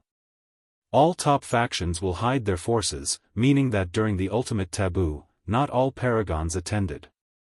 So, even after Time Eaters, the other moons, and Maitreya and Supreme Unity cleaned the world, they could not eliminate everyone unless they penetrated the inner secrets of these factions.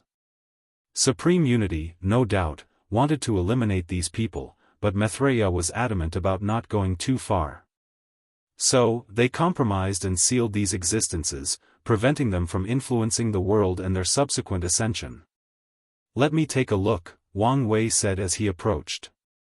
An invisible magic circle hung above the sky, affecting every coffin on the ground.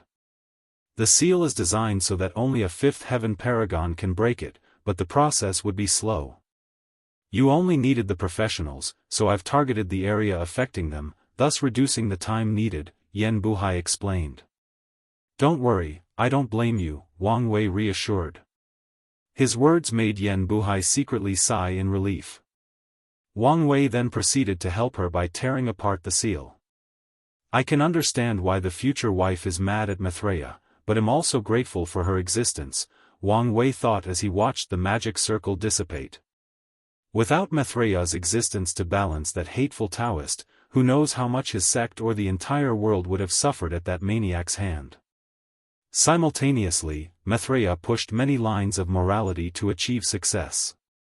Although she came from a good place, her actions still had many disastrous consequences. Is there anything else you need? Wang Wei asked. No, Yan Buhai replied before remembering something. Do you want me to wake a few more people to take charge? She had learned from the sect master that a few supreme elders were secretly sealed and could be awakened in a time of need. No need, just the talented and experienced professionals, Wang Wei replied. If a few supreme elders were awakening, Wang Wei would have to deal with a new power dynamic, but he did not have the time and patience for that now. Once the lock is removed, the ancestors can revive and take charge. Alright, Yan Buhai replied with a small, but not well-hidden grin. As one of the few paragons active in the sect, she now has a lot of power, and if she uses it correctly before the ancestors return, she can get enough benefit to help her future cultivation. Alright, Yan Buhai replied with a small, but not well-hidden grin. As one of the few paragons active in the sect, she now has a lot of power, and if she uses it correctly before the ancestors return, she can get enough benefit to help her future cultivation. Wang Wei had to wait another hour before meeting these people since many of them needed time to acclimate from the long sleep. As soon as he appeared, all eyes shifted to him, observing and even testing him. Wang Wei did not hide his natural aura. The last thing he needed was for these people to underestimate or use their seniority to fight with him. In the cultivation world, strength was respected, so no one could say anything else after realizing who they faced. The world is about to experience a catastrophe unlike anything it has seen.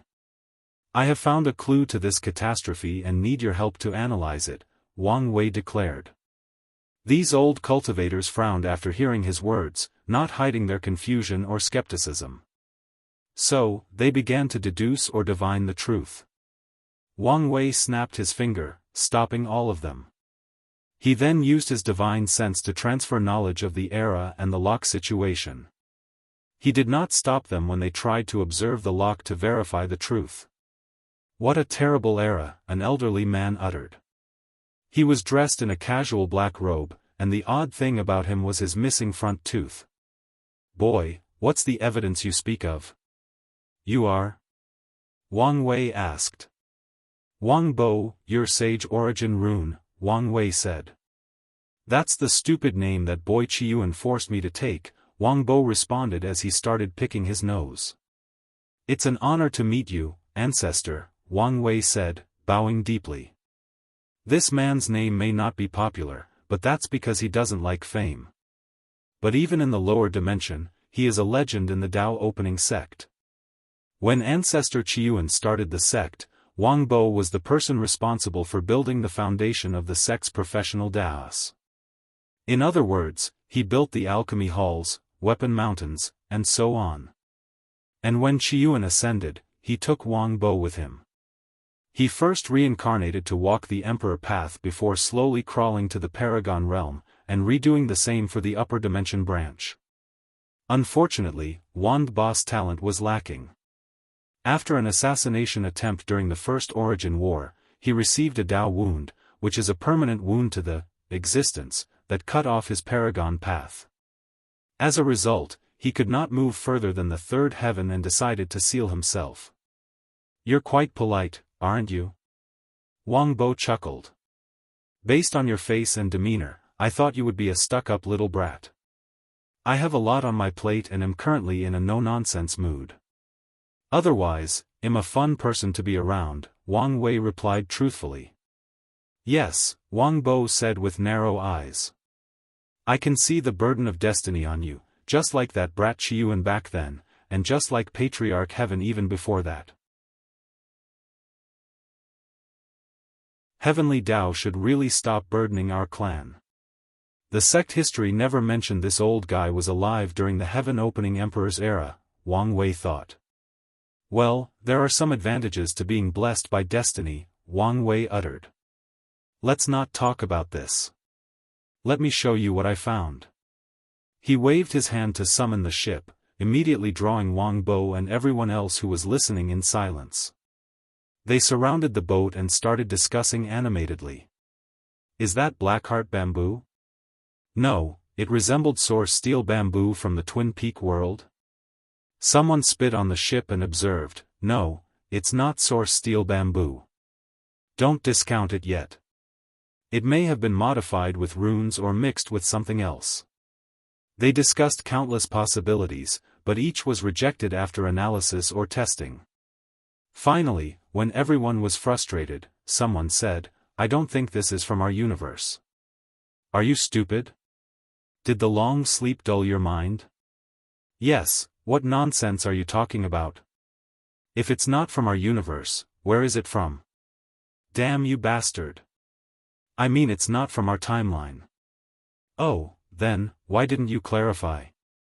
You guys just attack me before I even finish. It's not our fault you speak so slowly. We thought your brain was as slow as your speaking speed. Damn it, I'll fight all of you bastard. None of you has shown me respect, even though you know him the best around. The best? Now I know something is wrong with your mind. Alright, let's have it out. Well, have the primal seed as the witness. Focus, people, don't forget what is at stake, someone yelled. That's right. Yen Zi is correct. The material is probably from another timeline. Does anyone have any experience in that matter? The only time I've traveled to another timeline was to find materials that were rare in our timeline. I've never studied whether they have their own unique or fauna. Me too. I've never even been to another timeline. Yeah, I never saw the point. I've only been there once to save my beloved Pinger. Alas, I still lost her a second time. Since we don't know about the material, let's focus on the refining process. I have something. The flame technique used is a combination of our world and a technique from the wood cradle world. Isn't that where the Venerable Pill Sage lives? Now that you mention it, I had the honor of watching the Venerable Pill Sage refine an elixir, and the flame technique does resemble the one used on this ship. Are you saying the Venerable is connected to this thing? Not him, but his home world. Isn't it a little too early to say that? Maybe not, Wang Bo suddenly said. Most of the runes and techniques used on this ship differ from our timeline, but if you look closer, you will see that they share a similar root to the refining technique from the wood cradle world. Are you saying the technique used on this ship is from an alternate world of the wood cradle world? Wang Wei asked. Exactly. Something must have happened to deviate the technique from our timeline, but their roots are similar, Wang Bo nodded. That is something, Wang Wei said with a furrowed brow. If you find any errors, ads pop up, ads redirect, broken links, non-standard content, etc., please let us know to report so we can fix it as soon as possible.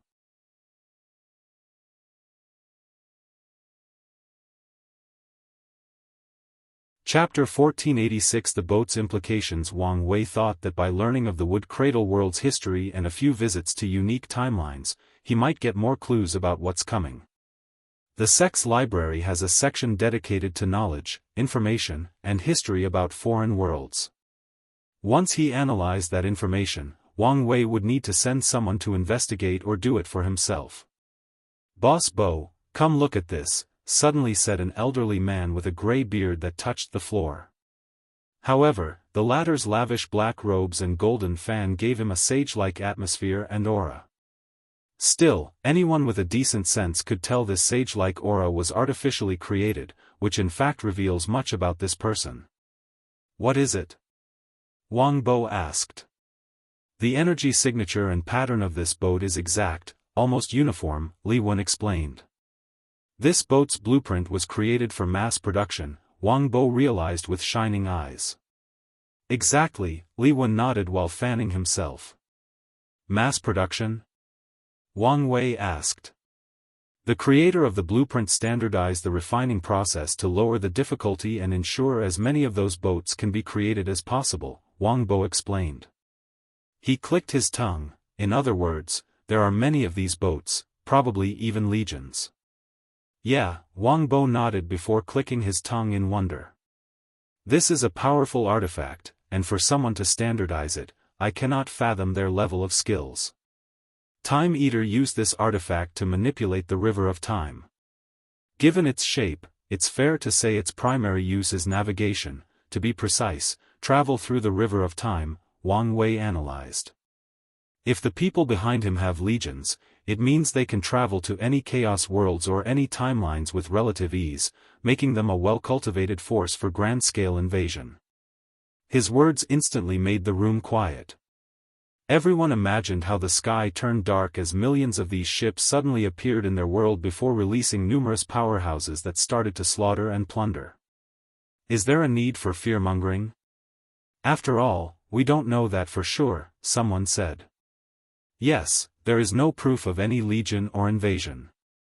There is proof, Wang Bo cut them. The primary runes used for the refinement are indeed for navigation, specifically the utilization of the river of time.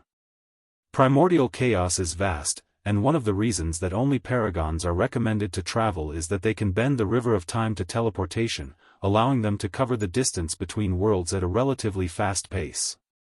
Otherwise, any emperors or empyreans might spend a billion yuan epoch traveling through primordial chaos without finding the nearest world. Boy, now that you know the situation, what do you need us to do? Wang Bo asked. I need you to reverse engineer this boat's design, Wang Wei replied without hesitation. Boy, I'll be honest with you. Unless you can ask for Venerable Armament Sage or Venerable Rune Sage to study this thing, I doubt anyone else in the Chaos Universe can reverse engineer this thing, Wang Bo said plainly, meaning Wang Wei frowned. These two held the Grand Dao source position for refining and Rune Dao, and they were not even from the Eternal Ascension world. So, how could he ask them for help? Wait, there is someone else who might be able to do it. Oh? Empress Wu, Wang Wei said confidently. Who? Wang Bo asked. That little rising star? Li Wen asked. Has she become so awesome since I went to sleep? He has a point, someone else said. Although Empress Wu has the Grand Source Seal position, her understanding of runes might not be inferior to the Venerable Rune Sage. Those are bold words, Wang Bo said, looking at the person who spoke with intense scrutiny.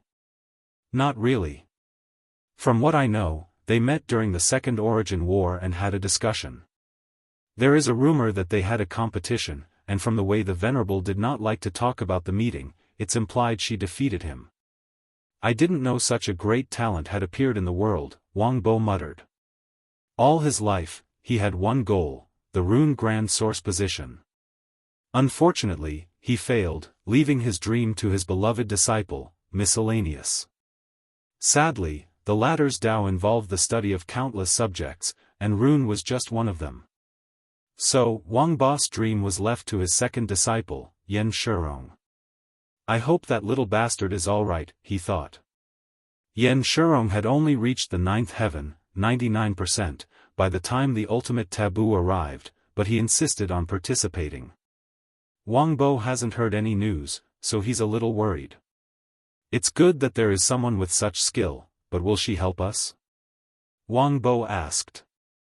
The fate of the world is in the balance, she has to help, Li Wen said. She doesn't have to do shit, Wang Bo said. You should not say something so naive. The essence of cultivators is and always has been to pursue their own interests. So, let me rephrase my question, what kind of price are we willing to pay for her aid? And if she refuses, how far will we go to get what we want? Don't worry, she'll help us without any issue, Wang Wei said with a smile. I wonder where your confidence comes from, kid, Wang Bo said before he suddenly realized something. He gently caresses his unkempt beard. I recognized those eyes. Are you trying to catch her as a wife? Wang Wei's lips twitched, making Wang Bo snicker. I'm glad you found love. I spent years convincing that boy, Chiyuan, to pass on his gifted bloodline, but he was never interested in romantic relationships. It was the same for that Yen girl, meanwhile, that Li boy forsook love after that woman chose someone else over him. It was such a waste for these youngsters not to pass on their strong bloodline. Wang Wei smiled to himself. He did not expect to learn this many juicy details about the ancestors' love life. It was great to meet someone with even more seniority than them, especially someone who knew them when they were young and knew all their embarrassing moments. Well, I'm glad you have some relationship with her, Wang Bo nodded. So, when are you asking her for help? She's currently sealed, for lack of a better word, so you have to start without her. Do the preliminary study so that she can finish the task early. Also, even if you cannot reverse engineer the ship's blueprint, start designing countermeasures to deal with them. Countermeasures, huh? They don't have to be perfect, as an initial plan will also do, Wang Wei explained. Although the catastrophe is coming, there is still time to prepare. We can do that, Wang Bo nodded. You can also try to build a cheap copy. The catastrophe is something the whole world has to deal with, so we can sell those cheap copies to others at an exuberant price to amass more resources to cultivate our people, Wang Wei added. Wang Bo chuckled at these words. It seems you're more greedy than Chiyuan and the Patriarch. I like it. Greed is kind of my thing. Anyway, you can start, and I don't think I need to remind you to get anything you want for this project. We know, Wang Bo said before waving him away. Wang Wei nodded and turned to leave. Then, he suddenly stopped and palmed his face. How can I be so stupid? Everyone looked at him oddly, but he ignored them. He slowly took out his primal seed token before teleporting an item. Is that? Wang Bo muttered, and everyone else had the same shocked look on their faces. That's right, the Skill Path Association's Dao Path tablet. I originally wanted to wait until Miscellaneous returned to copy it, but I think you guys can do it. Or, at the very least, get started and wait for him to finish it. Wang Bo raised his hand and immediately caught the tablet, looking at it more intensely than a harem protagonist who sees a jade beauty. Can we? You can use it as much as you want, but don't neglect the work for the replica, Wang Wei nodded. Thank you, Wang Bo said sincerely. With unlimited access to this thing, maybe there is hope for him. Wang Wei glanced at him and only nodded. He knew about the latter's Dao injury, but he did not know whether his acupoint technique could save him, so he did not say a word so as not to give him false hope. He'll try when he has time, but he won't make any promises. Wang Wei teleported away, returning to his mansion. However, he discovers Yu Kai is waiting for him. Why are you here again? Time Eater's treasury, you took it, right? Do you know what you're going to use it for? There is no need to ask in such a roundabout way. My original plan was to hand it over, Wang Wei replied. No, it's not, don't worry about it. Don't just hoard it. Once the lock is broken and everyone can cultivate, we will enter war mode. Are you serious? Yu Kai asked. War mode means all resources will be cheaper and more accessible. Wait for the right time and we'll discuss everything, Wang Wei said. Yu Kai nodded before leaving with the treasury. If you find any errors, ads pop up, ads redirect, broken links, non-standard content, etc., please let us know to report so we can fix it as soon as possible.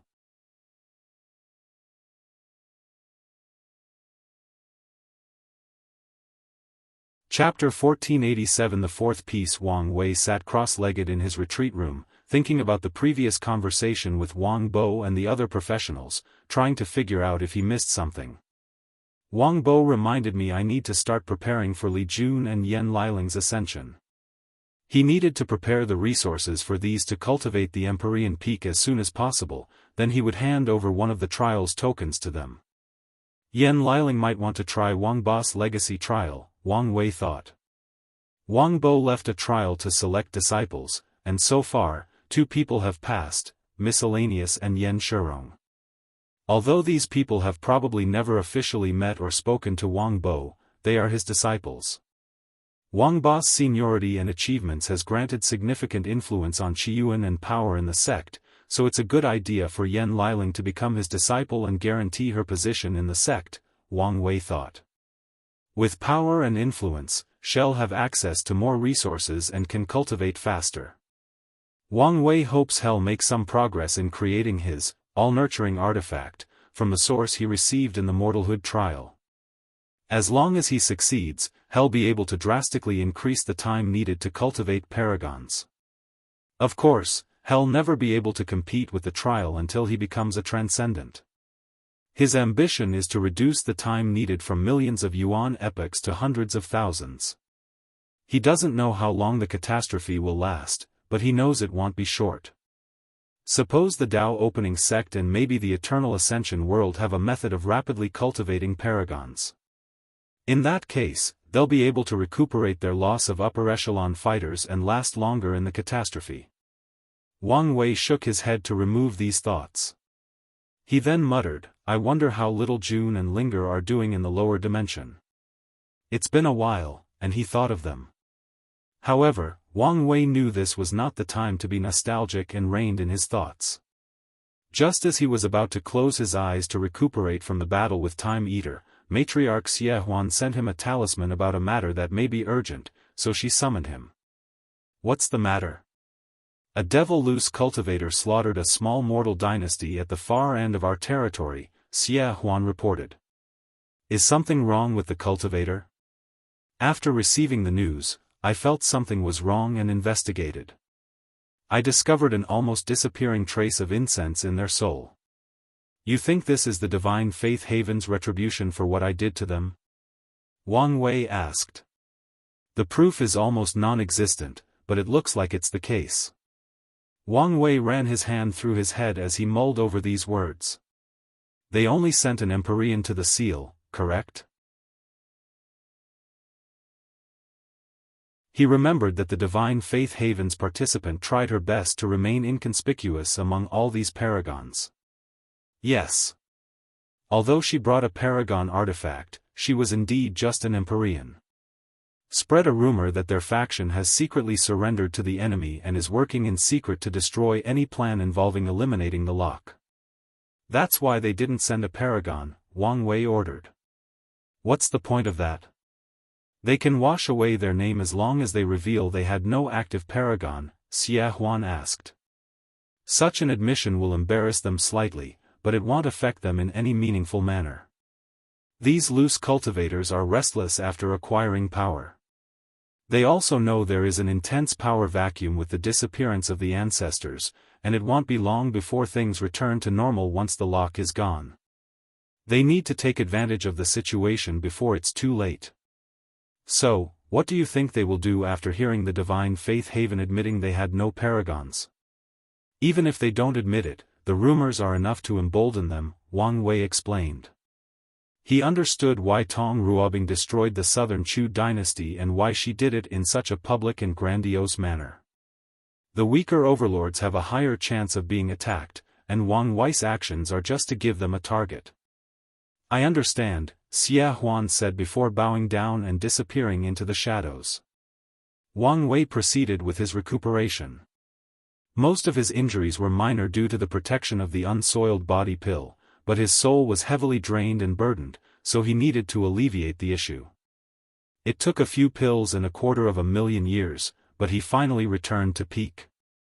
After exiting his retreat, Wang Wei swiftly learned of what happened during his absence. Cong became bolder after realizing Wang Wei was not paying attention to him. About 50,000 years ago, a group of cultivators invaded the Divine Faith Haven and successfully retreated with one person severely injured and the others with minor injuries. Their attempt appeared unsuccessful, but the idea that they escaped from one of the overlords emboldened the other loose cultivators, prompting them to start testing other factions. Over the past 50,000 years, more incidents have occurred worldwide as the loose cultivators' actions had domino-like effects, affecting everyone else. Wang Wei did not focus too much on these affairs. Instead, he summoned Wrath. Are you ready? I am, Wrath nodded. And you know the risk? Don't worry about me, she reassured. Good, let's get started. Wrath activated the power of nothingness, becoming invisible. Then, she shrunk herself to be smaller than a quark before attaching herself to Wang Wei. Wang Wei found Yu Kai to get another unsoiled body pill before heading to get the fourth piece for his plan, the primogenitor devil's broken transcendent artifact. He sent a request for his visit before teleporting to the Heavenly Serpent Empress domain, waiting for an answer to the request. The most popular area of this domain was the City of Sin, which was called a city despite being an entire world, and also the primary residing area of the Heavenly Serpent Empress. As soon as Wang Wei arrived, his senses saw a world of pink due to all the intense emotional and lustful aura/energy of this place. He understood why people describe this place as where one can experience the most beautiful or vile form of pleasure the mind can concoct. As Wang Wei slowly visited this city, he could not describe what he saw. He thought he was pretty open-minded as a modern person, but what he saw challenged this notion. Even without the internet, people were sexual deviants, and adding cultivators' godly power is a recipe for disaster. In one corner of the street, he saw a young couple sweet-talking with each other by making poems, but after walking a little distance, he saw people partaking in blatant sexual activities. Some were flying in the air, others were transforming into different animals and races to test out possibilities. Not far from this area, a young emperor watched his partner enthralled in the passion of love with a flame elemental creature.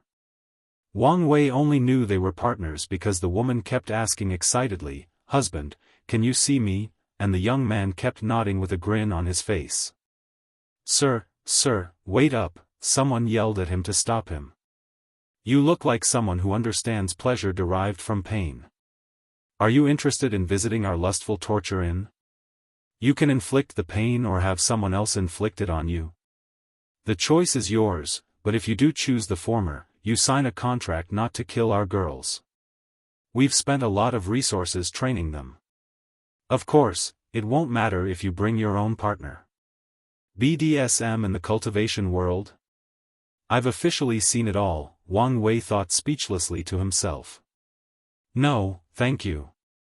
"Are you sure?" the man asked, looking at him strangely. Wang Wei walked away, thinking what it said about him that this man thought he was this kind of person. Well, he knew what kind of person he was, so it didn't really matter. I should bring Honger here one day, Wang Wei thought as he walked away. Unlike me, she's not too into public displays of affection, so she'll probably reject the offer. However, I may be able to convince her to recreate this place. We can use clones to reenact all these vile things. That should be an experience. Wang Wei could not help smiling as he thought about this future. He had to find a regular in to rest because he had never received news from the Empress. On the contrary, he had to wait 10 days before someone contacted him. A power play, huh? Wang Wei thought. Such blatant disrespect has revealed much, and it appeared the meeting was starting on a bad leg. He calmly looked at the woman before him. What did you say your name was again? If you find any errors, ads pop up, ads redirect, broken links, non-standard content, etc., please let us know to report so we can fix it as soon as possible.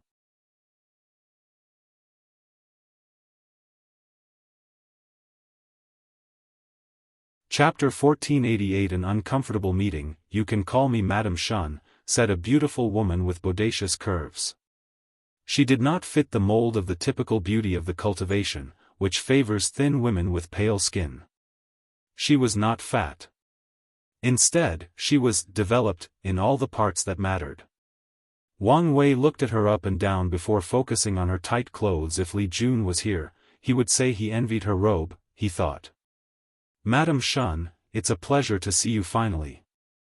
I'm sorry for the delay, but Her Majesty was occupied with something important and we had to cut off contact with the outside, Madame Shun said with a wide smile that showed all her white teeth. To compensate for our mistake, we will offer you a 1 million year free pass to the City of Sin, Madame Shun continued. The City of Sin was where people could experience their wildest desires without judgment. For many cultivators who are bored with their endless life or cultivators who use lust and depravity as their cultivation source, this place is a heaven. However, it is not free. On the contrary, most ordinary cultivators cannot afford a 1-year stay in this place. So, a pass for 1 million years was considered a great reward. I'll accept the compensation, Wang Wei nodded, and he immediately detected surprise from Madame Shun's eyes. Not expecting me to accept? I must admit, I didn't. Most outsiders who came here find this place disgusting, even though many visit secretly under different names and appearances, Madame Shun admitted. I'm not the type of person to refuse something valuable offered to me. Plus, even if I don't use it myself, I'm sure I can exchange it for a hefty price if I found the right user, Wang Wei explained. As you wish. Madame Shun handed him a token with the character for 1 million before waving her hand to manifest a blue portal. Now, follow me, the Empress is waiting for you. Wang Wei slowly stood up to walk through the portal. He found himself in this large dynasty-esque palace with numerous people walking in and out. The first thing he noticed was the perfect balance of woman and man. In most palaces, women are servants and are rare and few, but in this place, it was an ideal balance. However, Wang Wei noticed that all the people in eunuch uniforms were men. Throughout history, eunuchs were forced to be neutered to destroy their legitimacy at the throne in case they usurped it, and to prevent them from secretly sleeping with the emperor's wives and concubines. Is that why she chose only men? She didn't want anyone tempting her husbands and concubines? This heavenly serpent empress is a character, Wang Wei thought as he followed Madame Shun to somewhere deep in the palace. He noticed the color palette of this palace was purple. Is her favorite color also purple? If so, maybe I can use that as a conversation starter, Wang Wei thought. The walk lasted only 5 minutes, but they soon arrived. Madame Shun pointed to a room and Wang Wei gave him a strange look. He only entered after she nodded. A woman lay on a bed surrounded by black transparent drapes. A small table with food and wine was strategically placed about 5 meters from the bed. The heavenly serpent empress slowly exited the bed, revealing her long legs and jade skin. If Wang Wei did not have incredible willpower, his nose would have immediately started bleeding. The Empress was not wearing a hanfu, but what could be described as a barely transparent red sleeping dress made of unknown silk with floating appendages. Her black nail polish, red clothes, and purple hair with black tips somehow perfectly matched to elevate her unearthly beauty and unworldly sexiness. Wang Wei did not shy from looking, but while he was enjoying the view, he was also observing. As expected, there is a slight transcendent power protecting her. No, it seems to be hiding her true strength. You won't even hide the fact you're peeping? The Heavenly Serpent Empress asked. If your Majesty is willing to show, I'm willing to watch and appreciate it. Bold, aren't you? She chuckled. So, I've been told. The way you looked at me, the Heavenly Serpent Empress said, her eyes and mouth appearing to be smiling. It's almost as if you can see through my clothes. I tend to have this effect on people, especially women, so please don't mind, Wang Wei replied. Bold and funny, aren't you something? She smiled charmingly. Tell me, are you also daring? I'd like to think I am. Then, show me. Come to me and boldly rip my clothes before letting your instinct dictate what comes next. Wang Wei's mouth opened for a few seconds as he stared motionlessly. He smiled wryly, as tempting as that is, I'm afraid I have to decline the offer. So, you're not as daring as you claim? Maybe not to this extent. The Heavenly Serpent Empress' eyes became more tender, a man who can admit his fault. I'm liking you even more. Come, sit, and let's talk. Wang Wei accepted her offer and sat at the dining table. The Heavenly Serpent Empress poured him some wine before filling her cup. You're Wang Wei, right? That's right, Your Majesty, Wang Wei nodded. Don't be so informal. Call me Si Mei Hui, better yet, call me Huier, she replied in a gentle voice. I thought her name was Lu Chuntao. Is she trying to hide her identity from the old era, or does she have the knack of changing her name every so often? Wang Wei thought. I wouldn't dare call you so intimately, so how about we compromise and I call you Lady C? Lady C, huh? I've never been called that. I think I like it, she replied before sipping her wine. So, Wire, what do you think of my kingdom of sin? Wang Wei's lips twitched. Can this woman be more shameless? Regardless of his thoughts, he still responded. It's a great idea.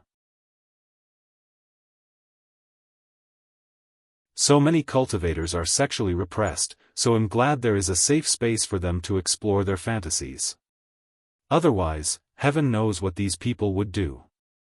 This has been one of my objectives from the beginning, but everyone else looked down on him, and some of these scholars even tried to label me as a devil cultivator. The Heavenly Serpent Empress smiled. I'm glad we think alike. The literary way has done irreparable damage to the world's culture and development, Wang Wei nodded. Confucianism has fundamentally dictated China's cultural identity for thousands of years, and in this world, the literary way did the same thing. It seems you get it, the Heavenly Serpent Empress replied as she gently moved her hair behind her ears. Back to the topic, is there something that caught your eye during your visit? Something you would maybe want to try? Wang Wei sipped his tea while cursing his life and existence. This conversation is any protagonist's wet dream, but he has to control himself because of an undetermined relationship. I feel so aggrieved. He mentally slaps himself. Come on, Wang Wei, your mother raised you better than that. Controlling yourself and not cheating is the bare minimum in a relationship. There are quite a few things that intrigued me, Wang Wei replied. I'm hoping to convince my wife to try them. Oh?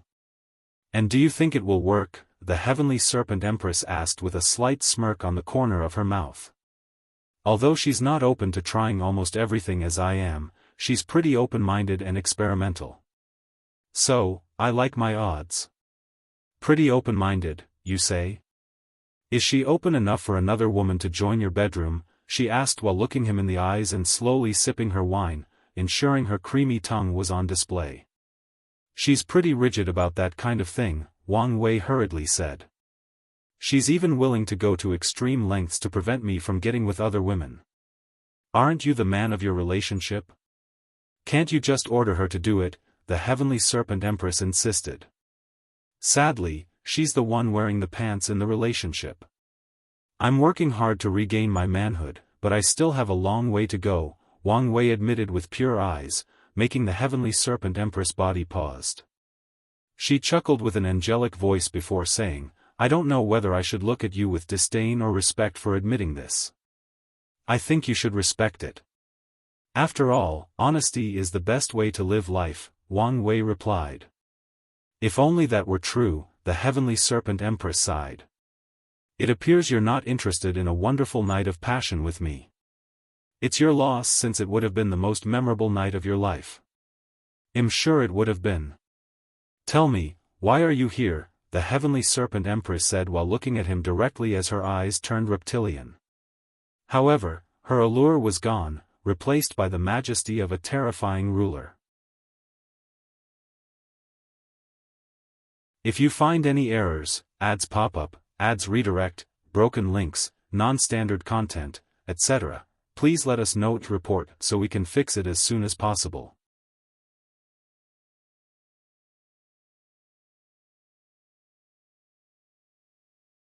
Chapter 1489 Negotiation. Here it comes, Wang Wei thought, feeling a headache coming. In his short conversation with the Heavenly Empress Serpent, he could tell what kind of person she was, unpredictable. She does not follow societal norms and can change her mood, as if she were changing her clothes. Crazy people and her kind are the two types that Wang Wei least likes to deal with since it's challenging to map out their behaviors. I'm here for the primogenitor devil's weapon, Wang Wei revealed, and the atmosphere immediately became even more tense. I had a feeling this would be the case, the Empress replied. It is the last key to remove the lock, so I must get it. However, I understand this is your property, so I promise to return it upon succeeding my goal, Wang Wei explained. How do you know it's in my hands? She asked. She has kept that secret for countless yuan epochs and even hid the weapon from the two sons. So, how did this little brat know about it? Wang Wei thought about how to answer. I met the primogenitor in the lower dimension. After promising to save the remaining members of his clan, he told me about it. Isn't he dead? Oh, it should be an obsession, the Empress nodded. Your Highness, what's on your mind? Wang Wei asked. Now that it's business, I'm no longer Lady C. Si Meihui rolled her eyes, making Wang Wei roll his eyes. Who was the one who made the atmosphere tense and stiff? Sadly, he had to control himself and retain his business smile. Well? Unfortunately for you, I can't do that. Why not? I believe everyone, including you, does not want to live forever in this cage, right? Wang Wei asked. You have a point, but my answer remains the same. Lady C, be reasonable. The lock's destruction will benefit everyone, including you. If you give the weapon, Heavenly Tao will reward you with purple merit. Reasonable? Why does everyone want me to be reasonable? Does it look like I want to be sensible? I go out of my way not to be reasonable, she snapped back. Wang Wei could see the madness seeped through as her nail elongated and her hair dancing behind her like living snakes. What you're saying is you purposely act unreasonable. It sounds like you allow other people's view or criticism to affect how you behave, Wang Wei swiftly said. Si Meihui's pupil dilated, her snake hair paused, and her aura diminished slightly. The state lasted a few seconds before she suddenly smiled, acting like the previous volatile state was someone else. I guess I never thought about that. You're right. I can be reasonable. I'm glad to hear this. I promise to return the weapon and willing to sign a binding agreement, Wang Wei said as his body relaxed a little. Come back in about 500,000 yuan epoch, Si Meihui nodded. Pardon me? Come back in 500,000 yuan epoch and I'll lend you the weapon, she uttered, almost making Wang Wei lose his composure. He controlled the urge to call and ask if she was mad. Do you understand the consequences of waiting for so long? All the advantages we have so far will be gone. 250,000 yuan epoch is enough time for that bastard to recuperate and concoct another fucked-up plan. By then, we will all be doomed. You are underestimating the people of the world, Si Meihui replied while dismissively waving her hand. The world will suffer, true, but we will survive and become stronger afterward. Wang Wei glanced at her, realizing she truly believes these words. He did not know whether she was stupid or too confident in the members of her generation. Why does she want to wait so long? Could this be the time needed to reach the half-step transcendent realm? It's unlikely since she took the primogenitor devil's descendant to use their blood to control the weapon. The greater possibility is she needs time to completely wash away the primogenitor's mark and gain absolute control. It's good you have this level of faith, but I can't take the risk, Wang Wei stated. So, the weapon must leave with me. And how are you going to take it? Si Meihui said, looking him in the eyes. I can tell that no amount of words will convince you, Wang Wei said. He had plenty more words of persuasion, including blackmail by revealing to the world the weapon was in her hands, or other threats. However, he knew all of this would be pointless. So, he swallowed the remaining wine in his cup. So, let's decide this with our fist. Fighting and slaughter are primitive concepts that we should have long evolved past. But, they've become one of the fundamental truths of our society, Si Meihui said as her eyes turned into a serpent, and her nail polish turned red. Let's find an isolated place for this fight, Wang Wei suggested. And give up my advantage, she sneered as countless magic circles appeared above the sky. Wang Wei calmly looked at the array above him. If you don't want to lose everything you've worked for, I suggest you accept my proposal. What does that mean? Si Meihui asked. Before coming here, I told my sect that in 2 hours, if I don't return, contact them, or be seen fighting somewhere, they should bring more than 1,000 paragon artifacts to destroy everything in this domain. Your palace is the core of your formation, so it should survive the bombardment. But it's hard to say about your little kingdom of sin. Si Meihui looked at him before slowly licking her luscious lips. Your ability to switch from a diplomat to a cold and calculating murderer is so seductive beyond words could describe. It's one of the many things my wife found attractive about me, Wang Wei replied calmly as he slowly stood up. She's a lucky lady. But it doesn't matter. Once I defeat you, you will be my spoil, Si Meihui said. If you want to seek your death, go ahead. The Empress chuckled, choose your battlefield. Wang Wei did not hesitate and opened a portal to a desolate star field. A few seconds later, the Empress followed him, but she was now completely different. Her nightdress was gone, replaced by a green outfit. Of course, Si Meihui did not wear regular female armor, but one with a skirt and revealed too much skin.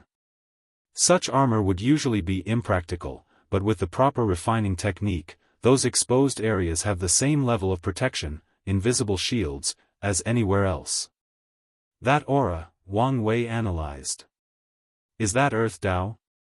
It's been a while since I had a decent battle.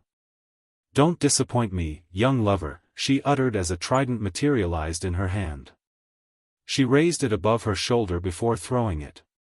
Wang Wei immediately felt a terrifying pressure looming over his head. The trident was fast, and before Wang Wei could barely react, it had reached his destination. With no other choice, he raised his hand to catch it, resulting in him flying into the distance, crashing into countless planets, stars, and gas giants. The weight and density of the trident were too much. How strong is Wang Wei? When he was a young mortal, he used to carry planets and stars as a way to cultivate his body. And at this stage, his strength cannot be comprehended by the mortal mind. Yet, this trident was too heavy for him. The weight of the earth, Wang Wei thought as he finally stopped the trident. This attack was not based on her strength or accomplishment in the realm of body refining. Si Meihui's technique allowed her to use the weight of the eternal ascension world, which can be described as a finitely expanding world created by fusing countless other infinitely expanding worlds. Swish! Si Meihui appeared at the end of the trident and punched him with a rock fist encasing her hand. Wang Wei raised his hand to materialize a yin-yang symbol, using its power to divert the strength from the attack. A booming sound echoed between heaven and earth, resulting in countless planets, suns, systems, and galaxies turning into cosmic dust due to the force and vibration of the attack. Most of the redirected attack was towards Si Meihui, but she casually absorbed the force and vibration before pulling the trident from Wang Wei's hands and stabbing him. Her attack released an earthquake of unparalleled magnitude, creating void tears in the surroundings. Luckily, this part of the star field was now an empty zone after the previous attack. Wang Wei was ready for an attack and reacted swiftly by teleporting out of range.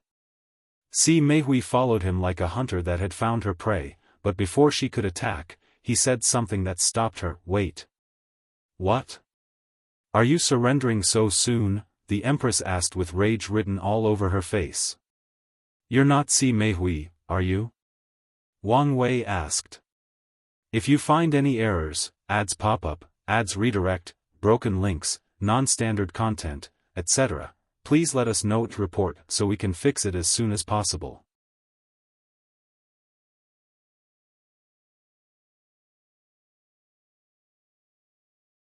Chapter 1490 Reality Check, unedited chapter. Si Meihui paused briefly before smiling at him. "Who am I if not Si Meihui? You're the Serpent Boulder Empress, Li Chuntao, but that's not your only identity, right?" Wang Wei asked. "Keep going," her smile intensified. "You're probably one of the most unique cultivators I have seen," Wang Wei commented. "The Heaven Nether Serpent is an extinct ancient primordial life form that should have been on par with fiend gods. It's one of the few ways someone can instantly re-establish their foundation, re-walk the eternal path, or change their Tao, as its blessing allows a cultivator to experience a unique form of samsara similar to rest without any punishment or side effect. You must have found a remnant of the heavenly nether serpent and combined it with your 9 serpent monarch bloodline. You've even noticed that? I met someone with the 9 serpent monarch bloodline, so am familiar with it," Wang Wei replied. He had secretly observed and studied Yi Dafa's wife, the noble serpent empress, in the lower dimension. "What else did you see?" Lu Chuntao asked, her smile remaining the same. "The way you perfectly combine these powers is brilliant. You use the concept that names have power and cultivated name Tao. Each name you choose is a different personality, individual life experience, and unique Tao created from the unique samsara of the heavenly nether serpent. You also choose a unique bloodline. Lu Chuntao was created from the primordial earth serpent and uses earth Tao. Si Meihui should be the personality who has cultivated the lust Tao. If I guess correctly, she should have the primal lust serpent bloodline from the 6 desires 7 emotions serpent family. You were able to learn and deduce all of this in just a few seconds of battle? Your brilliant mind makes me want you even more," Li Chuntao said with burning eyes of passion.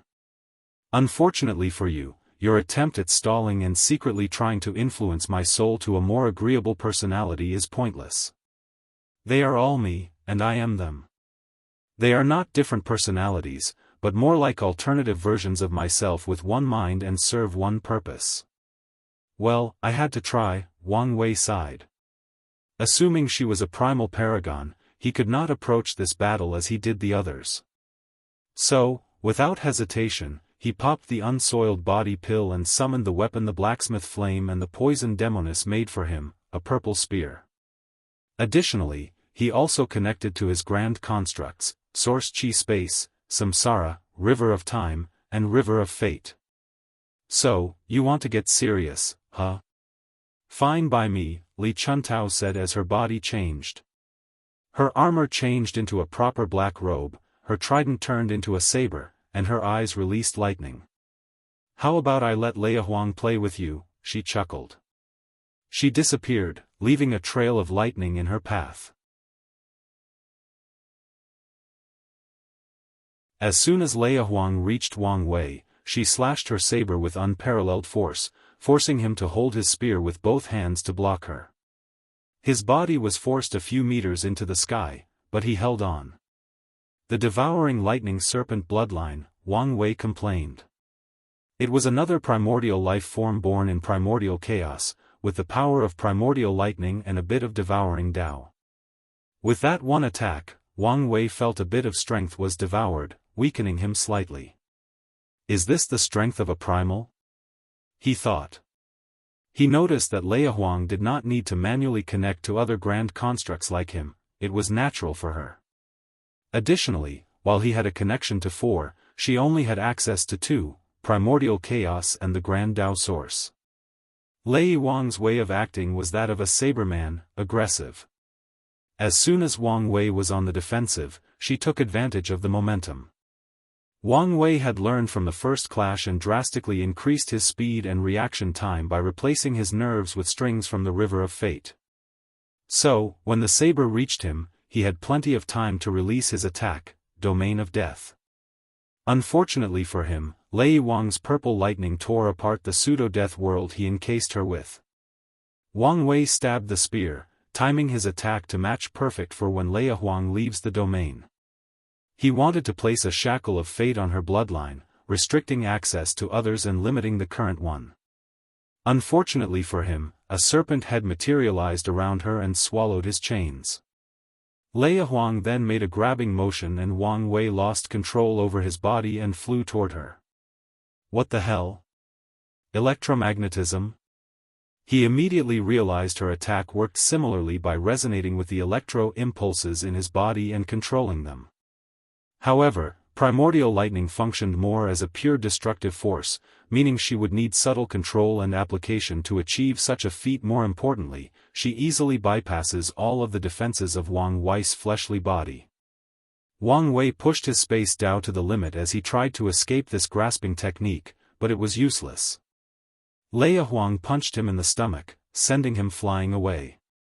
However, before he could fly far, he sent his spear toward her using one of his most potent attacks, Fate of Dao, pure destruction.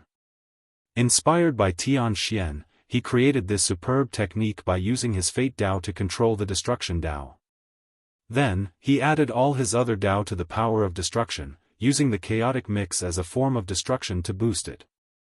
Leia Huang raised her hand to block the attack. Her skin was protected by a thin film of dense lightning acting as armor. They confronted each other for a few seconds before Leia Huang was the winner. She caught the spear before checking her palm, smiling at the small amount of blood. You're not bad.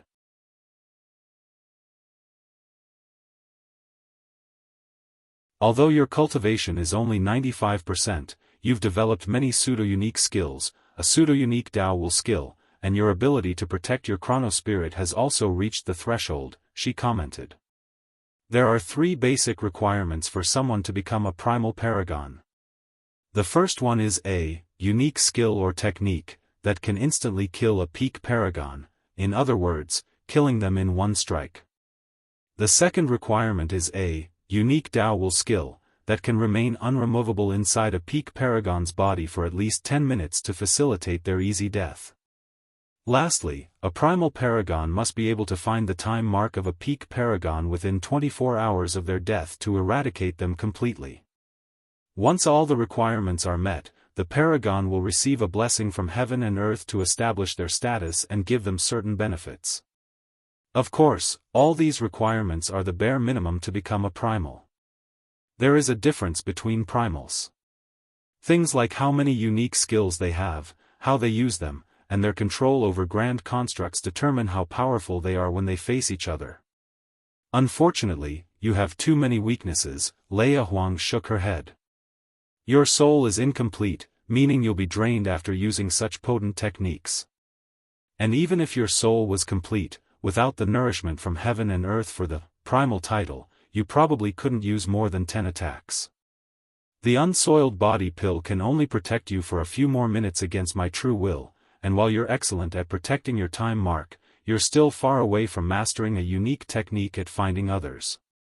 The spear is a primal artifact and should have boosted your techniques, but it's obvious you're not used to using weapons to fight, preventing you from using its full power. Little boy, you're no match for even an ordinary primal paragon, let alone me. Leia Huang admitted she was a late bloomer. She became a primal near the end of the Second Origin War and hid the truth to protect herself. However, her time during the Seven Moon era immensely benefited her. While her cultivation had reduced in the early stages, she experienced her last samsara and used this opportunity to build a personality dedicated to creating unique techniques to increase her strength among primals. Wang Wei looked at the spear. The flame blacksmith is nowhere near the level of building such a weapon, but he succeeded with the nourishing power from the trial. However, Lei Wang's words were correct, at least partially. And one more thing, Leia Huang said gleefully. Did you really think you could poison me? Her robe changed to a dark green, and her lipstick and nail polish changed from a light pink to dark purple. Leia Huang, or no, now, the poison consort, opened her mouth to swallow the invisible and undetectable poison in her body and the surroundings.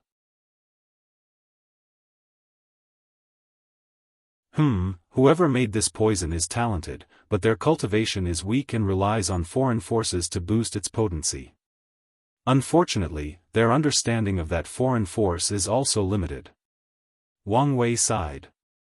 He could admit he now had an understanding of how powerful primal paragons were. Let's hope Plan B works. If you find any errors, ads pop up, ads redirect, broken links, non-standard content, etc., please let us know to report so we can fix it as soon as possible.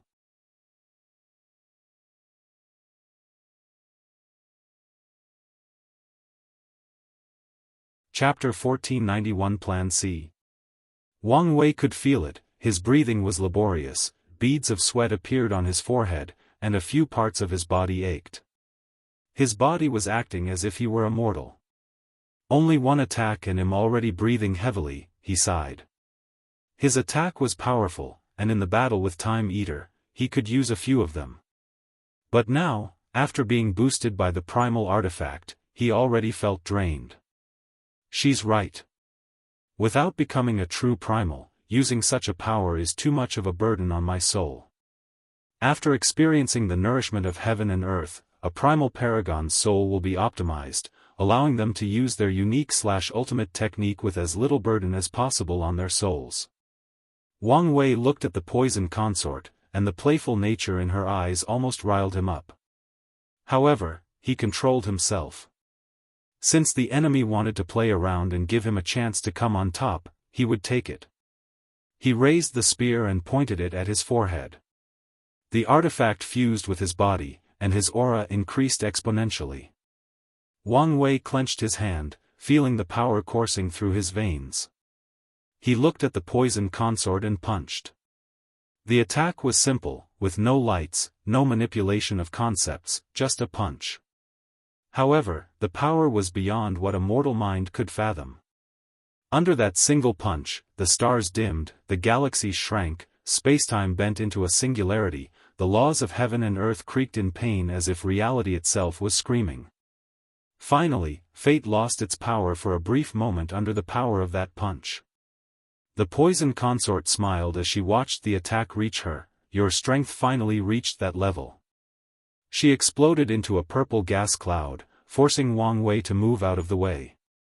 However, as soon as he arrived at his destination, he vomited a large mouthful of blood.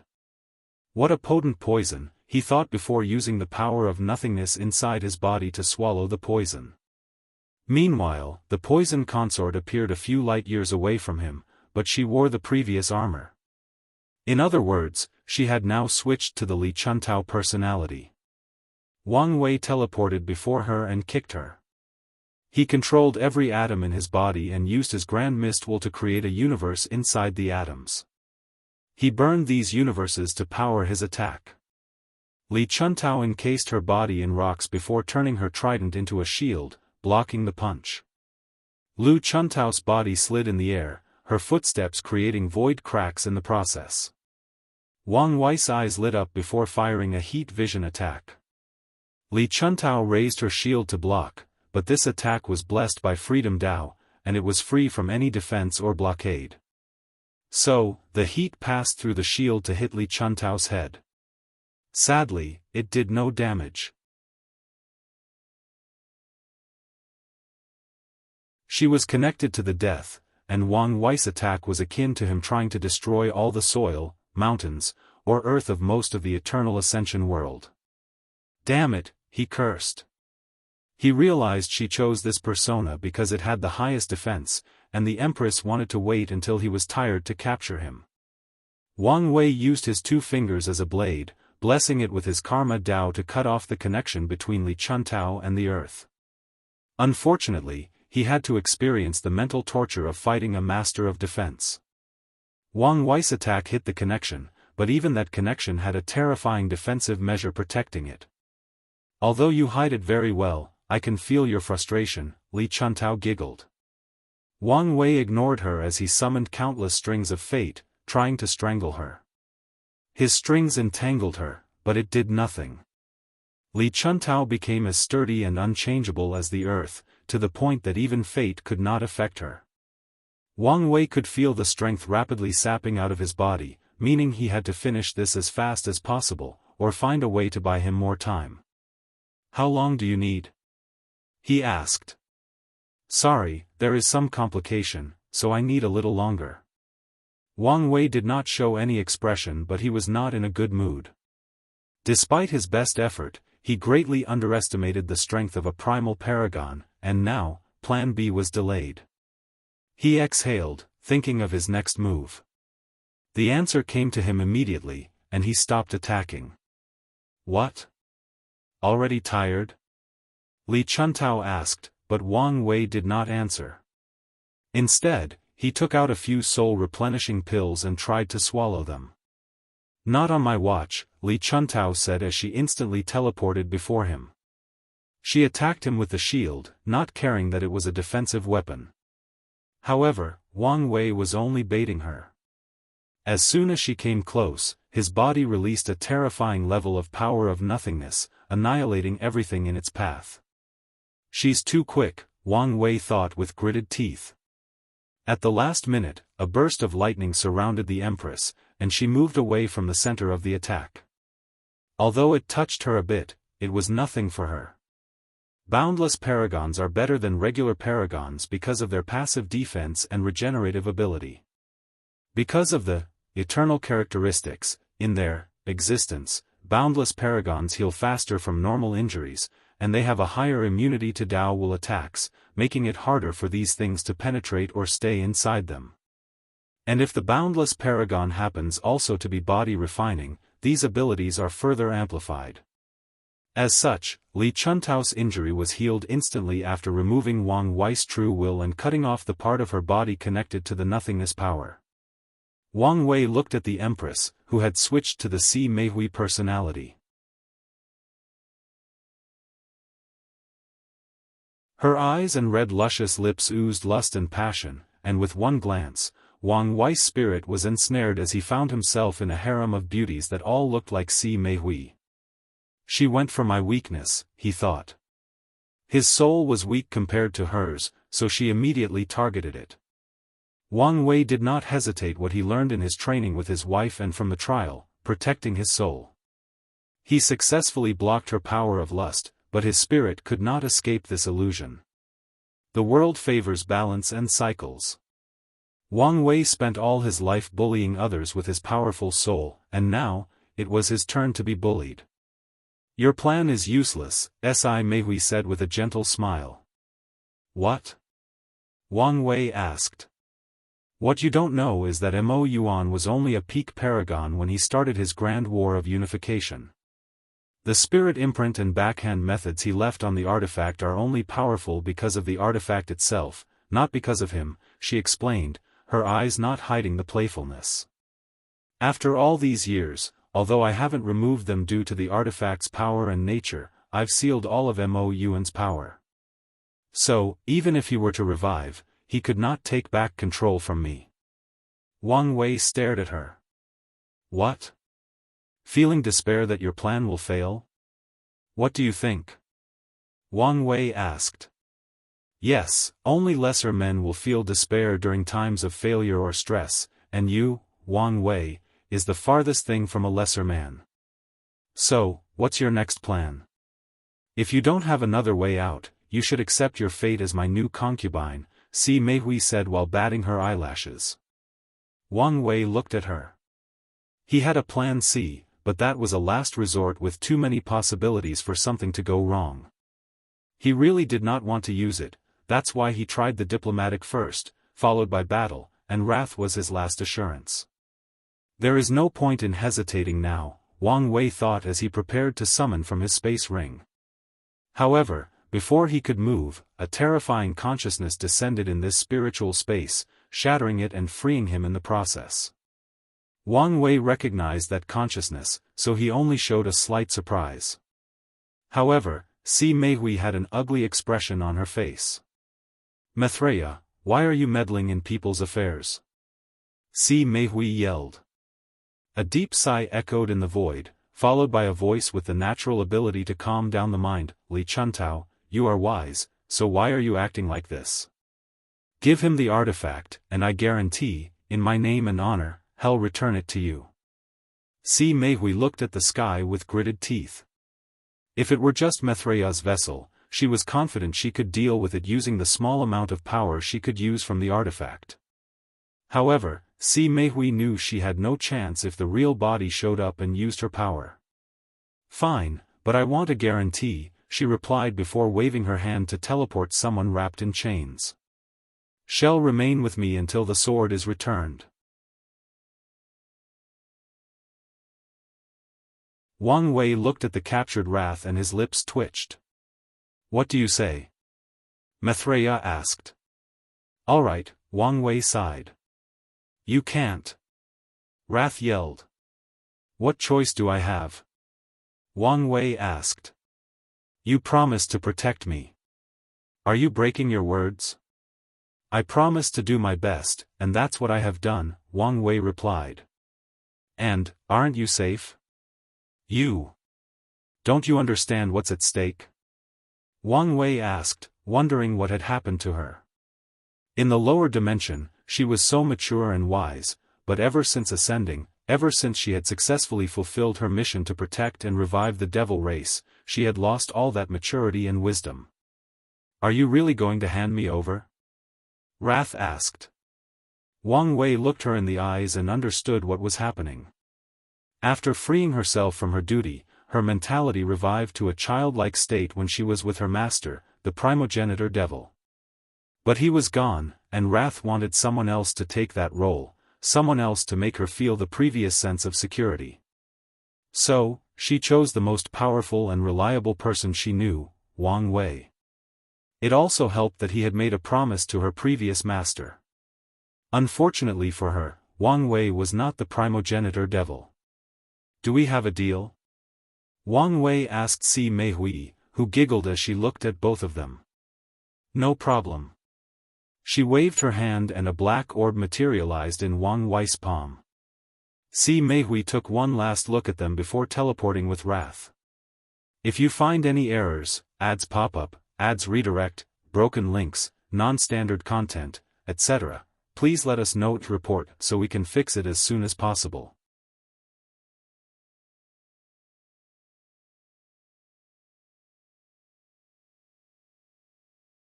Chapter 1492 Attacking the Lock. Wang Wei ignored the sad and pitiful look Wrath gave him, acting as if she was a puppy that her owner abandoned. Mo Yuan gave him news about his artifact in exchange for looking at her. However, one artifact was someone else's property, and the other was probably already taken by Heavenly Book, meaning Wang Wei gained nothing in that deal. Despite knowing this fact, he went above board to help her, so he felt no guilt toward anyone. In fact, he plans to cut off his karmic connection with her once he returns the artifact and she's safe. He slowly observed this black orb, feeling the immense power it contained. A message entered his mind, and it was from the Heavenly Serpent Empress teaching him how to borrow the strength of the artifact. She's careful, Wang Wei thought. Without her key, he'd have to use his own means of controlling this thing, which would mean fighting with the Empress and the dead Mo Yuan's means of control. Wang Wei placed a temporary soul imprint inside the artifact before using the Empress key to activate. The orb floated before him, transforming into different weapons under his thought. All the pieces are in place, so let's move on to the plan. Despite his words, Wang Wei did not immediately act. Instead, he returned home to recuperate. Even with the best soul pills available, Wang Wei's soul only returned to his peak after 1.5 million years. During this time, he also handed the artifact to boss Wang Bo and the others to study and record as much information as possible. Once he finished, Wang Wei contacted Yu Kai to get him the best enlightenment pill in the sect's reserves. At the Paragon level, such a pill is beyond priceless, but Wang Wei took 5 before leaving. His next destination was the Heavenly Beauty Palace. "You're here," Xiao Tiandi said in a strange tone. Wang Wei nodded while observing him. He never had a chance to observe Xiao Tiandi's change after they asked him about Tianxian. He succeeded in the third awakening of his physique, which allowed him to enter the Empyrean Taboo battle realm. He also awakened a few abilities, Wang Wei thought. This transformation made sense since Tianxian's physique was an evolution of the innate Grand Dao Source physique. More importantly, he followed Wang Wei's warning and did not directly absorb the blood. "Why do you sound like you don't want to see me?" Wang Wei asked. "Your plan, is it dangerous?" Xiao Tiandi asked. "What do you think? Does she have to participate?" "It has to be her," Wang Wei nodded. "Can you guarantee her safety?" "I can't even guarantee my own, let alone others," Wang Wei replied, almost rolling his eyes. "However, if you want, I can give you my place." "You would let me take the reins?" Xiao Tiandi asked. "Why not?" "Then, I'll have to decline." "Why?" Wang Wei asked. "There must be grave danger if you're willing to step back," Xiao Tiandi sneered. "Wouldn't you feel secure if you were in charge?" "After all, it's the woman you love that is in the line," Wang Wei replied. "What are you talking about?" Xiao Tiandi swiftly answered as he looked around to see if anyone was eavesdropping. "Don't say this kind of nonsense here.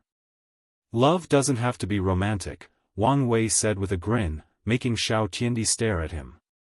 "Alright, I'll stop teasing you. Lead the way." Xiao Tiandi led him to a mountain spring where Sun Junyao was drinking tea beside a pavilion. "Welcome," Sun Junyao said. Wang Wei observed her and was slightly surprised as he realized she had achieved the taboo battle realm like him through a transcendent foundation. Did Tianxian give her his Heaven and Earth Foundation technique? Tianxian did not use a perfect foundation, but used something of a similar effect called the Heaven and Earth Foundation. After observing Sun Junyao, Wang Wei noticed she had used the perfection essence, already existing in her body to achieve an effect similar to his perfect foundation. Her chances of becoming a transcendent has increased, Wang Wei thought. The effect of the transcendent foundation is as the name suggests. So, although Sun Junyo's method was not as effective as his or Tianxian's, it was leagues above everyone else who didn't even have such a foundation. Some people are truly born blessed, Wang Wei sighed to himself. How much effort and risk had he taken to establish that foundation? He imagined it was the same for Tianxian, but Sun Junyao was born with the materials for such a foundation and only needed an idea or direction. "Are you ready?" Wang Wei asked. "Straight to business, huh?" "Time is running out," Wang Wei replied as he summoned the artifact that had now morphed into a black sword. "I understand," Sun Junyao nodded as she slowly stood up. She gave a reassuring look to her disciple before casting a spell. She disappeared into a mote of light that entered the weapon, becoming the weapon's temporary spirit. "Remember, you only need to temporarily perfect the artifact's flaw. Once you're done, remove all the improvements you've made. His petty self will not return the artifact to see Meihui in better shape." Although Wang Wei did not take the loss to mind, he did not enjoy the process of instantly being teased throughout the entire ordeal. Lastly, this is an opportunity. If you can study or just remember the artifact's power, it will benefit you immensely in your transcendent path, Wang Wei continued. I understand, Sun Junyao responded. After this event, there should only be a thin barrier on our fate line. I probably only need to deal with her once in a major way and I can be free from this shackle, Wang Wei thought, trying to hide his excitement. A wooden box materialized in his palm, and without hesitation, he injected the purple blood into his body. Wang Wei's aura immediately started to skyrocket, but he did not pay attention. Instead, he focused on the protection or isolation he placed on his soul to prevent the residual or hidden power from the blood from entering his soul. So, he not only used all the magic circles he had engraved, but he also used acupoints on himself to protect the area of his existence, correlation to his soul, providing it extra protection. Wang Wei's focus was then finally directed to his body, and he was shocked. Is that the fourth gate? The previous 3 gates had fused into this new gate, but it was illusory and hard to observe, let alone open. However, despite the current state, Wang Wei was more than excited. The essence of the abyss creature's blood was indeed transcendent tier, and by purifying and injecting it into himself, Wang Wei's strength had temporarily reached that level. More importantly, this situation allowed him to peak at that level early, allowing him to prepare for when he's ready. Without hesitation, he popped all 5 enlightenment pills before dividing a few of his spirit particles and using his 3 paths 3 selves art. You know your job, correct? Wang Wei asked his other self. Don't worry, I won't let you down. Good, Wang Wei nodded before isolating that part of his soul into his sea of consciousness. The next step of the plan was the use of the time beasts. Wang Wei had already processed and turned it into a time core with immense time energy and more importantly, the unique blessing or authority of time beasts for being born from the river of time. This blessing or authority may not be as high as time wraiths, but it was still better than 99% of time Dao cultivators. The core was green, and with one thought, it orbited around the transcendent artifact, forming a pseudo-parasitic relationship. Wang Wei took a deep breath before teleporting to the sky, glancing directly at the lock. His mind was filled with knowledge of the lock. He had studied this thing for years with marginal success. Luckily, Maitreya provided plenty of knowledge on the subject, saving him plenty of time and effort. One last step, Wang Wei thought. The last thing his plan required to ensure maximum possibility of success was luck. So, he did not hesitate to activate his transcendent luck to improve his odds. Wang Wei glanced at the world beneath him. He had prepared everything, and if everything fails, he won't complain since he did his best. I bet she'll cry if I die, he thought with a smile. However, he gave himself a mental slap to focus. Now is not the time to have doubts or be sentimental.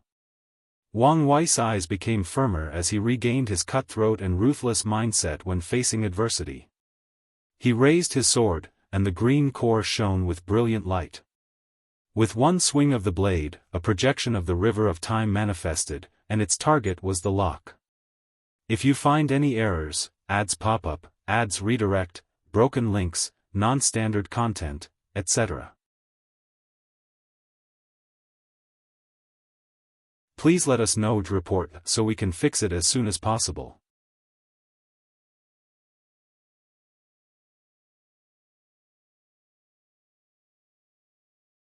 Chapter 1493 Liberation or more Imprisonment. The river of time released an immense power, and this tremendous lock that seemed to have bound everything between heaven and earth, started to become illusory or transparent. The lock fought back as the sounds of chains rattling echoed across the world. Everybody listened to the sound, wondering whether it was good or bad news, and the answer was soon revealed. Volcanoes started erupting, releasing an inferno in the world. Worlds or universes of water flooded other areas or domains, drowning buildings and voices of despair. Vacuum zones appeared randomly, including in highly populated areas. The earth shook, destroying everything in its path. Forests suddenly lost all their vitality, turning into dead zones. Ores started growing uncontrollably from the earth, ravaging everything in their path. The world felt the wrath of Mother Nature, starting with the 5 elements losing control and their balance. But this was just the beginning. The 5 elements' laws were not the only ones affected. The moon and sun rose and fell as yin-yang laws were broken. Tribulations and divine punishment descended out of nowhere on random cultivators as the thunder laws trembled. Gates from samsara opened, releasing ghosts and unknown yin creatures as the laws of life and death became the next target. People had their lives instantly drained from them as the secrets of fate became transparent to them and they could not resist peeping. Some areas suddenly reverted to ancient times. Space portals opened, connecting random areas or domains.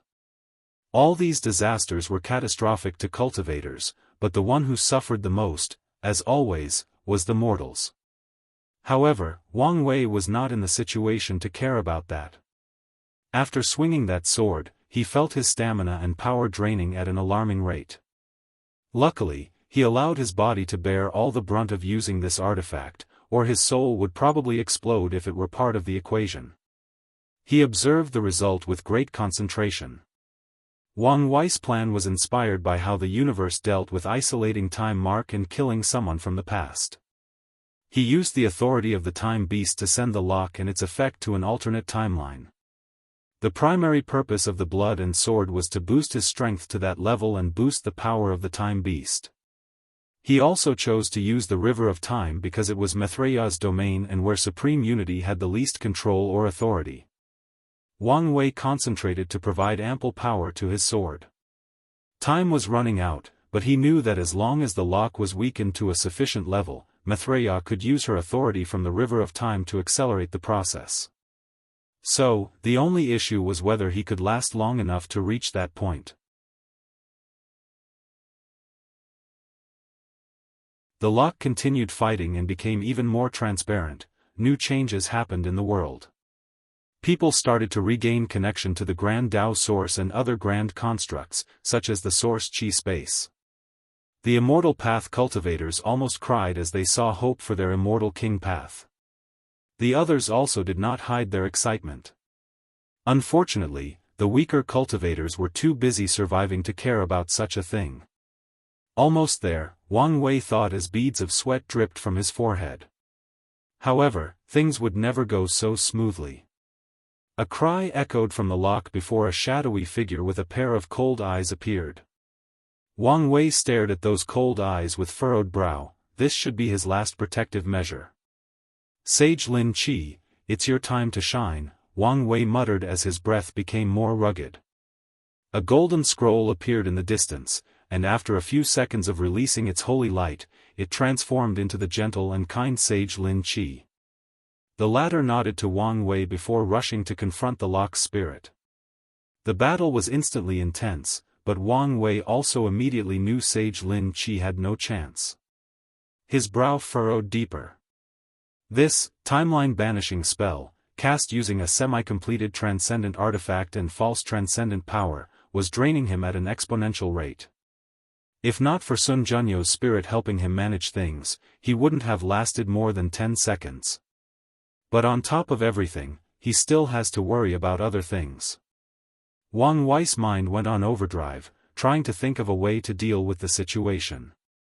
But before he could come up with a solution, a golden body of merit flew from the north and fused with Sage Lin Qi.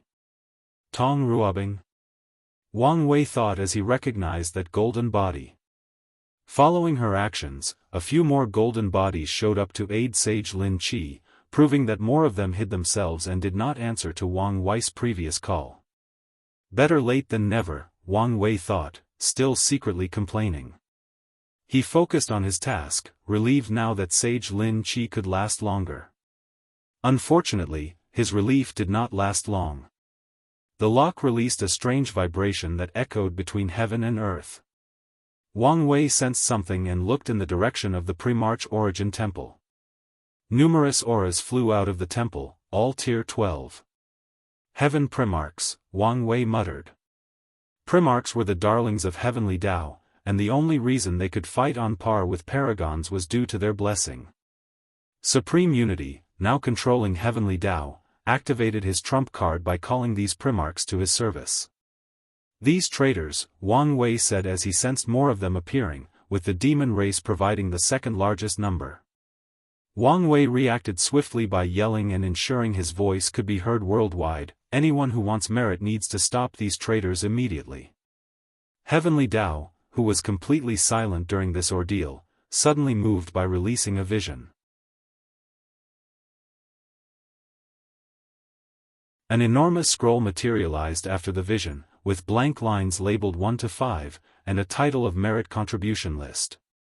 No one was stupid and immediately understood Heavenly Daoist's message. Paragons worldwide rushed toward these heaven primarchs, trying to kill as many of them as possible. Even members of the Primarch Origin Temple or the tribal sacred mountain turned on their own kind and chose to destroy these primarchs. Without distraction, Wang Wei focused on his task.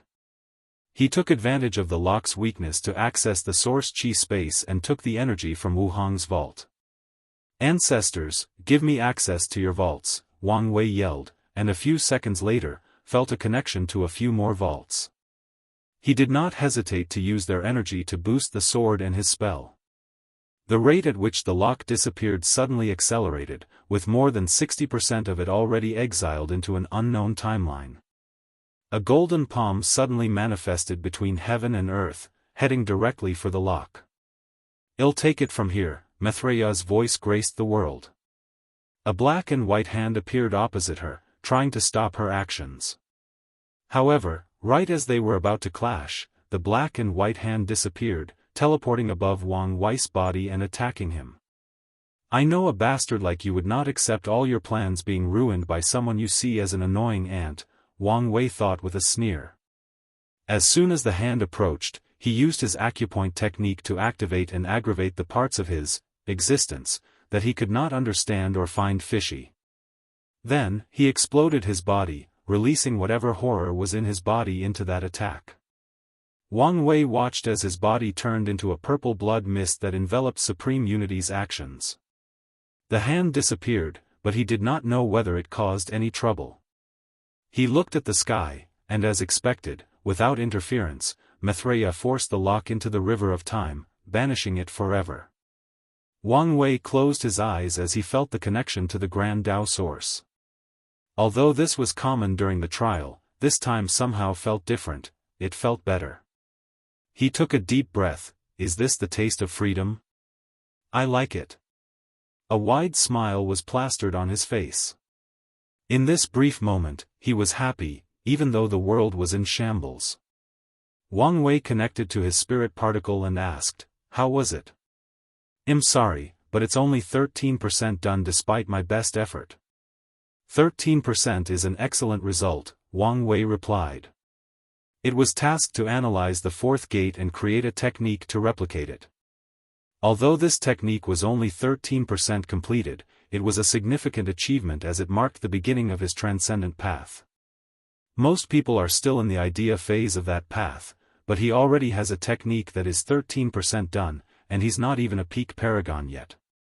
"Yes, we have a long way to go and this is a great start," the particle nodded before reuniting with the soul. Wang Wei exhaled.